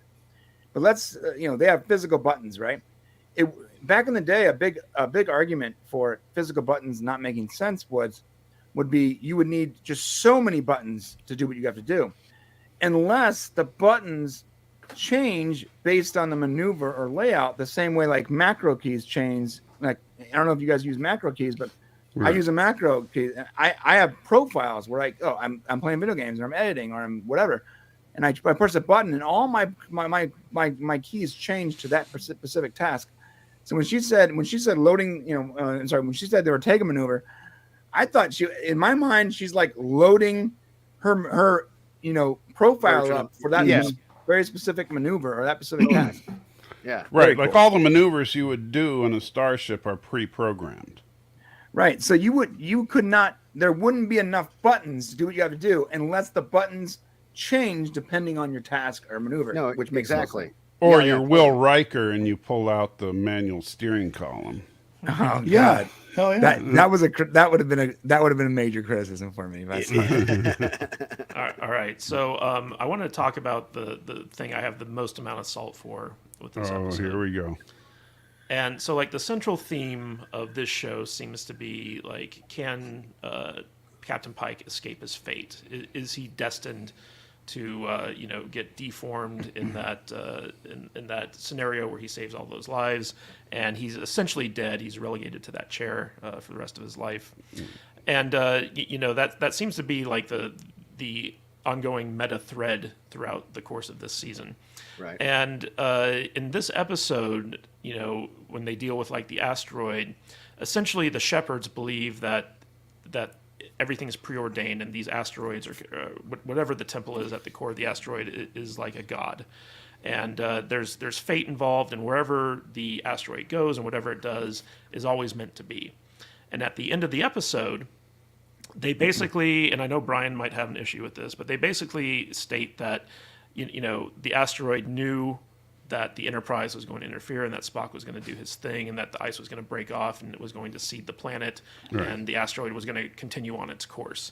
And so there's a big case to be made at the end of this episode that fate is preordained and everything happens the way it's meant to happen, the single timeline theory. And then at the end of the episode, number one, when she's talking with Pike, basically ignores the fact that they just saw something that was preordained and says, well, maybe you can change your fate. And I felt like that would have been a better thing to do before they saw that, where like, okay, maybe he can change his fate, and then they find out, oh, this was preordained, and so it makes like the case for you can't change your fate, and then that leaves Pike with like that that internal struggle of like, am I destined to do this, or can I actually change it? So I felt like that kind of undercut the message that like we have free will and we're the masters of our own fate, as opposed to like the preordained kind of end of things. So like I found like that, in addition to like the whole like sometimes things go badly, you just have to laugh, were very poorly handled, because like they didn't make a lot of sense within the context of how they were presented in the episode. So I want to get your guys' take on that. Brian, since I know that you were a big fan of like the whole mathematics explanation, why don't we start with you? Yeah, so I think that he could change his fate if he was okay with the lives and the good that he would do on the way there being lost or not happening. So I think that's what he's dealing with. Like, okay, his sacrifice at some point is going to save these 5 kids' lives. who knows the amount of good he's going to do on the way there. And he's got, and I'm assuming he's struggling with the fact that sure, he doesn't want to end up in a chair, but his purpose is so much higher than that. And if he's going to end up if he ends up in the chair as a result of saving other people's lives, it's a Starfleet officer. I think that's probably what they live for, you know. Mm-hmm. He's going to unless you're in the Kelvin timeline where he basically dies by Khan's hands. He's going to come to a point where he'll have an opportunity to change his fate, but in order to do that, he's going to be able to not save those people's lives or whatever, and he's going to have to make a choice. So I think in the end, he's probably going to end up in the chair, and that's going to be the end of this show, and then we'll move on to something else. But it'll be very interesting to see where they go with it. So yeah, if they do that, then they're going to try to tie this in to be canon, and then I'll hate it. Well, they have to. Fine. It is canon. Until you guys got to come to grips with that it is what it is. All right. So, why are you telling us to come to grips with it? Like, it's it's not the Kelvin timeline. It's Prime, and or why can't it be a third one? We're not the creators, so it's not the Confederate timeline. It's not the Kurtzman timeline. It's not whatever other timelines are out there. It's the Goldsman timeline. Yes, I mean, put your head canon where it has to be, I guess. But all right, whatever, it's fine. Michael, what do you think about that dichotomy there? About the fate versus free will. I think that they could have written it differently. I think that the way I would have done that scene to add a little bit more of, I think ended on a little bit more of a somber note would have been more effective. Is you have number one kind of talking it up, like you have Pike and number one in his quarters because they seem to like to hang out, right? And she gives him the pep talk. Look, you can beat this. It's not fate. You don't have to end up that way, and your fate is not written. Then you have Uhura come in and tell him about the mathematics. And that the asteroid knew, because of the mathematics of it, about everything before they even got there. Yeah, I think if they'd have swapped those scenes, right?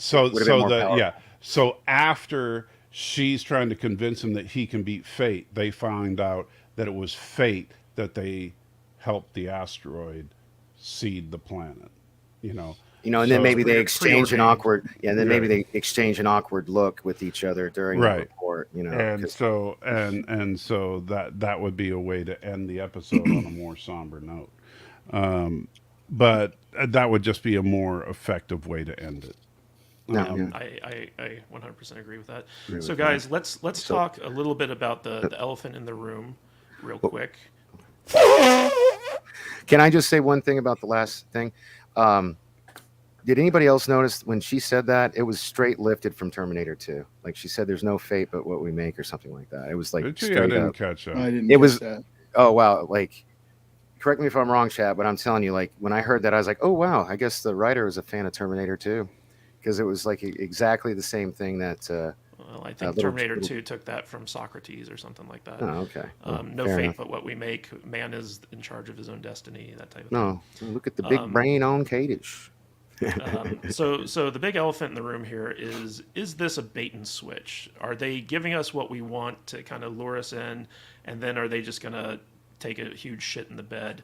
A lot of people out there don't. What is your Amber Heard fixation? The travel. who isn't fixated on Amber Heard? Let me ask you. So what I want to ask you guys, just real quick, we'll go around the panel, is do you think that we are in for a bait and switch, or do you think this show is going to continue to exceed our expectations? Matt Vader 74, what do you think? I don't know. I really don't know. I am of the mind that I try to judge these shows on their own merits, and so far so good on this one. Yeah, the other shows are all terrible, and they started out good and got really bad. I understand that. I have a feeling that I think by the end of this season, we're going to be mostly pretty satisfied with it. If I'm wrong, I'll be the first one to admit it. But so far, we're okay.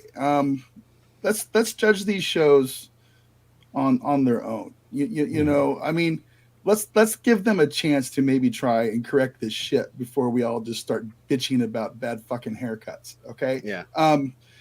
It is what it is, man. Well it is what said, it dude. is. Because why would you want to live that way where everything's Yeah. going to suck no matter what? Yeah. If you're the kind of person that just says, I hate Star Trek, I hate Kurtzman, then why are you wasting your time? Yeah. You know, judge these things on their own merit. You know, it is what it is. I'm not going to be a gatekeeper or nothing like that. If you want to hate watch it, I understand. I hate watch a lot of stuff. I do. I totally get it. But this show, I'm not hate watching this series right now, and I'm going to be kind of upset if they do drop the ball and do a bait and switch on us. I'm going to be really upset about it, and I will spew fire and venom from the highest top of the highest mountain, and I will come down with wrath like nothing else. You'll But right now, a truckload full of salt.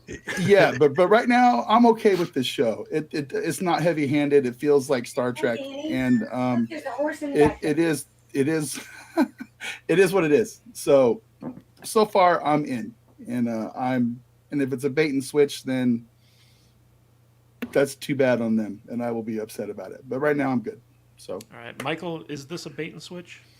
Well, first of all, I got to ask Vader real quick. Man, how great is it to get those massive checks from Kurtzman? oh, I know I'm such a huge shill. Right? I gotta know.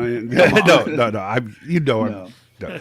No, seriously, I agree with everything that Vader was saying. I do think we need to take each show for what it is, and give each show a fair shot. And I say the same thing like with Star Wars and with every new show that comes up. You know what? Don't hate on it until it's out, and then by all means hate on it if it's bad, love on it if it's good. And because, you know, the problem is it's never going to get better if we don't praise the good stuff and you know, hate on the bad stuff. If we just hate on everything, then they're just going to continue to churn out garbage. Yeah. Because it won't matter what we say. Yeah, that's what is that? Positive reinforcement, guys. Right, Yeah. right. We totally. have to praise the good stuff, or else they're just going to continue to crank out garbage. So, as far as what does my gut tell me for this season, honestly, I've been cautiously optimistic about this season from the get-go, mainly because of the way it was marketed from the beginning. Unlike Discovery, unlike Picard, the stream brought to you by Paramount Plus.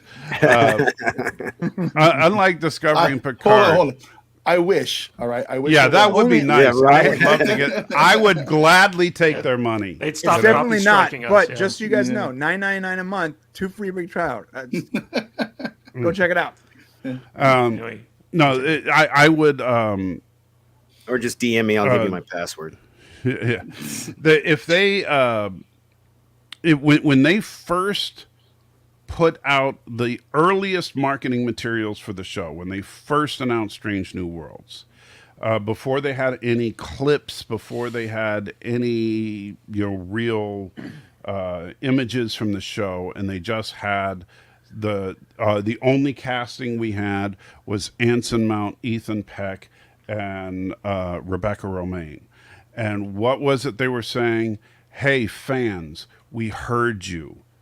You want episodic. You want positive. You want classic Trek. Well, we're going to give it to you. You know? And that's what they said from the very, very beginning. And so far, that's exactly what they're giving us. You know? So if that's what they said, and so far that's what they're delivering, I have no reason not to take them at their word. You know, I will say they've done a good job of course correcting. Danny, do you think this is a bait and switch, or is Strange New Worlds just the best of the worst that we've got? So, I got a question for Brian before I answer that. when I watched a video that you and your brother did about the first 5 episodes, did you guys get a like early access to? Did you watch those 5 episodes? No, Have you seen? Oh no, okay. So where did you no, get that info? we read the scripts. You did, okay. So based off of that video, I You think I have that much clout, man? Really? I'm honored. I don't no, have I mean, clout well, I about- mean, the way you did the video, like I thought, damn, these guys got to see the first 5 already. No, because no. Well, we read the scripts, so someone that did get to see it leaked it, okay, and we got the leak before it was taken down. oh, okay.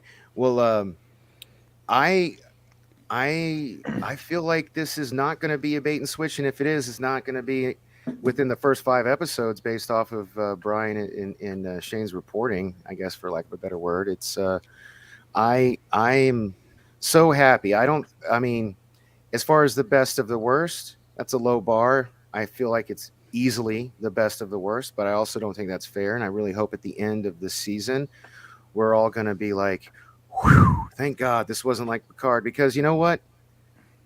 It feels it's like deja vu, man. Like we were like really excited and happy with the first 2 episodes of season 2, and then it just jumped off a cliff. I think it's a little different though. We were happier than before, Right. but if I recall, we were like, "Hey, it looks like it's going in the right direction." It wasn't like, "Oh, this is amazing." It was like it's going in the right direction. Yeah. So far, these last 2 episodes are thoroughly entertaining. The Dude, characters are so charming. Yeah. Everything's great. Everything I love about Star Trek. We're in space. The Right. relationships are good. It's episodic. There feel like there are stakes. You know, they're not shoving some like woke agenda yet down our throat. You know what I mean? Like they're I don't know. I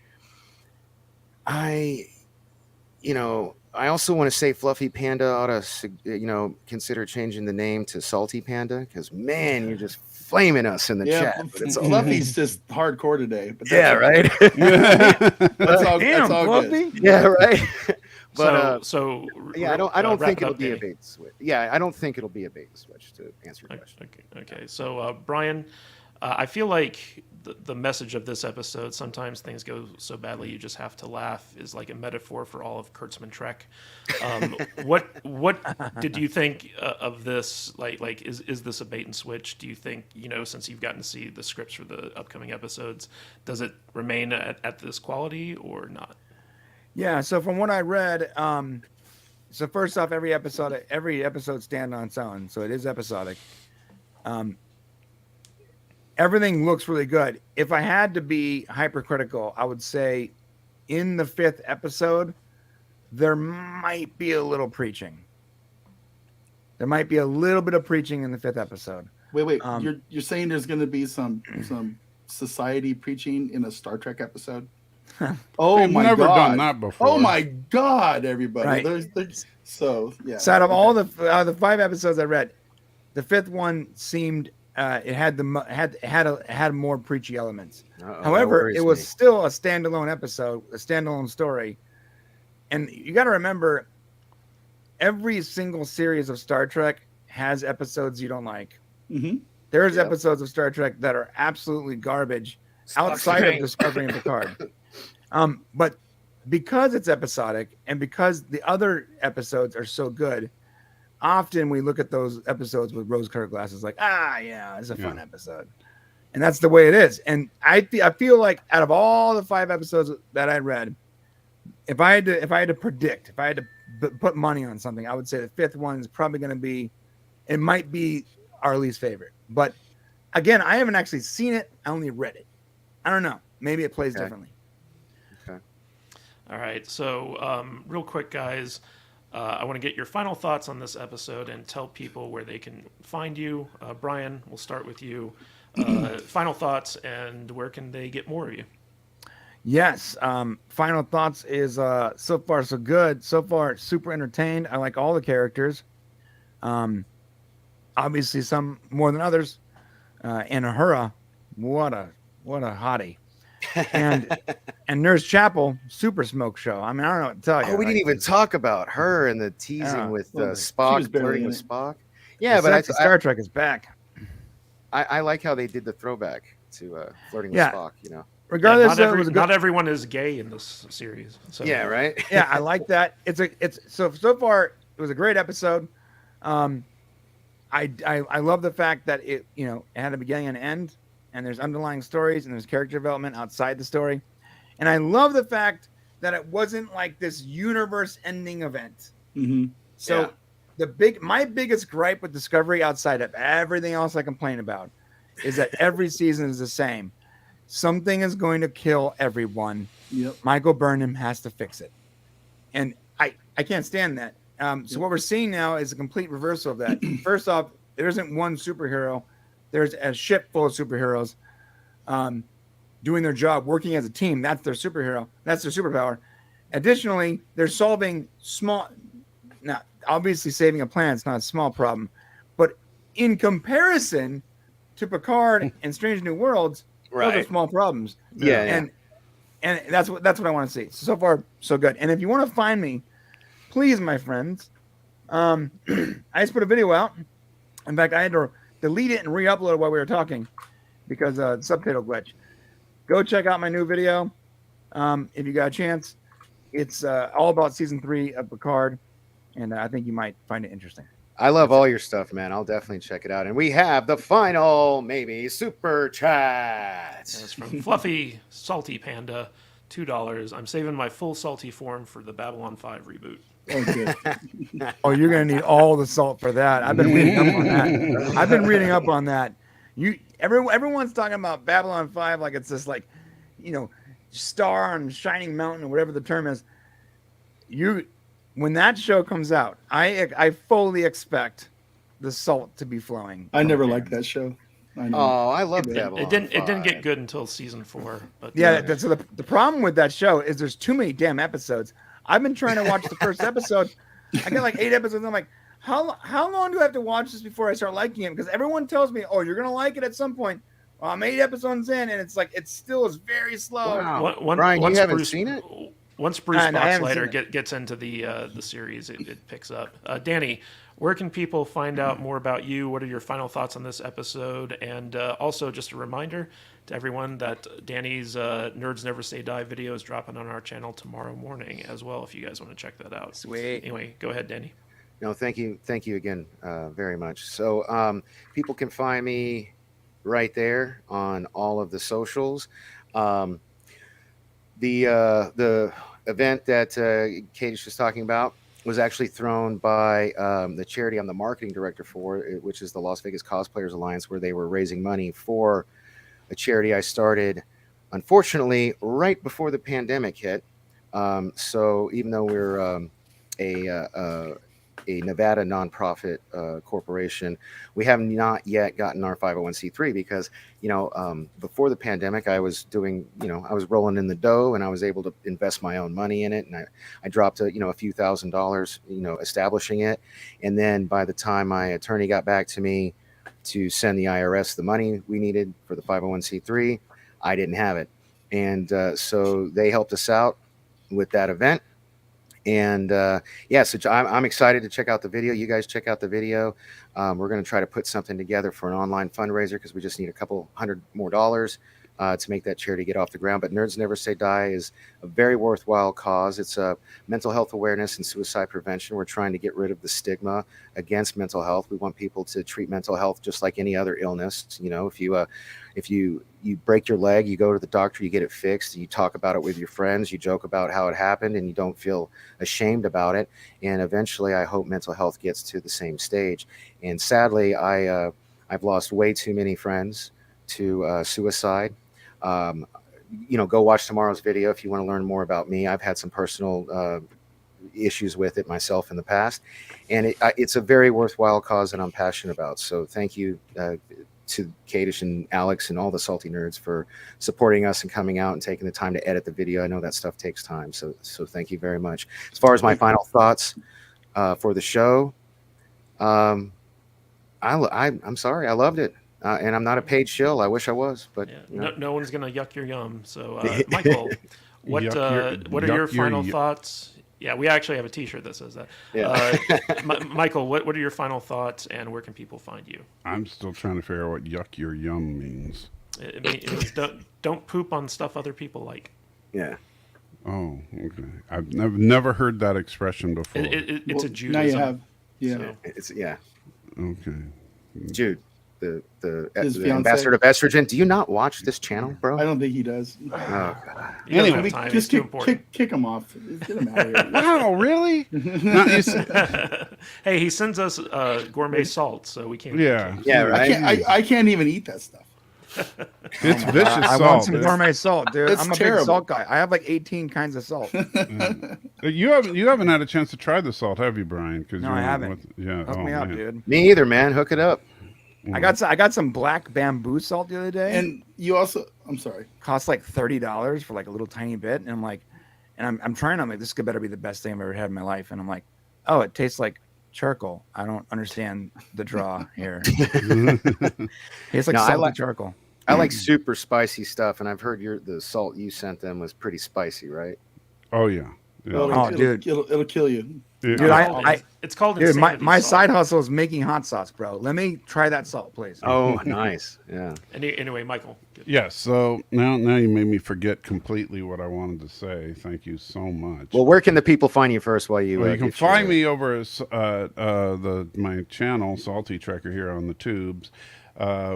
People were wondering if Danny was going to show his face over on Thursday night when we have Jeopardy. I did show my face.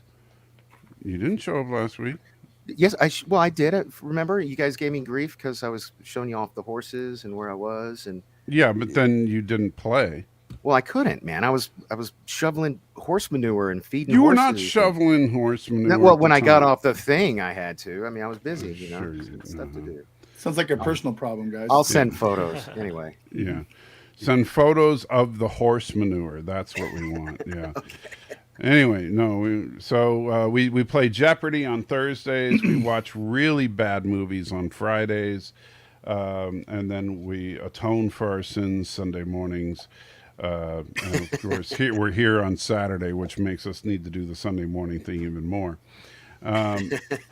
As far as final thoughts, I'm really digging this new Star Trek show, and I just love the fact that I can say that we have a Star Trek show and not a show that is trying to pass as a Star Trek show.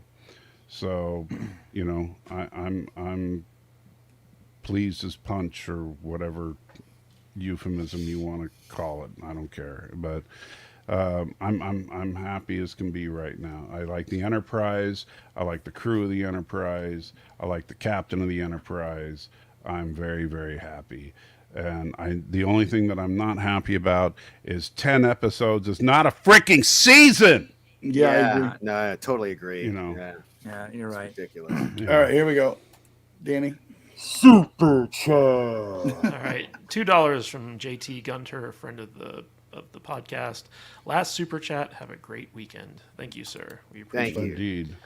All right. So Matt Vader said before, final thoughts, and where can they find you?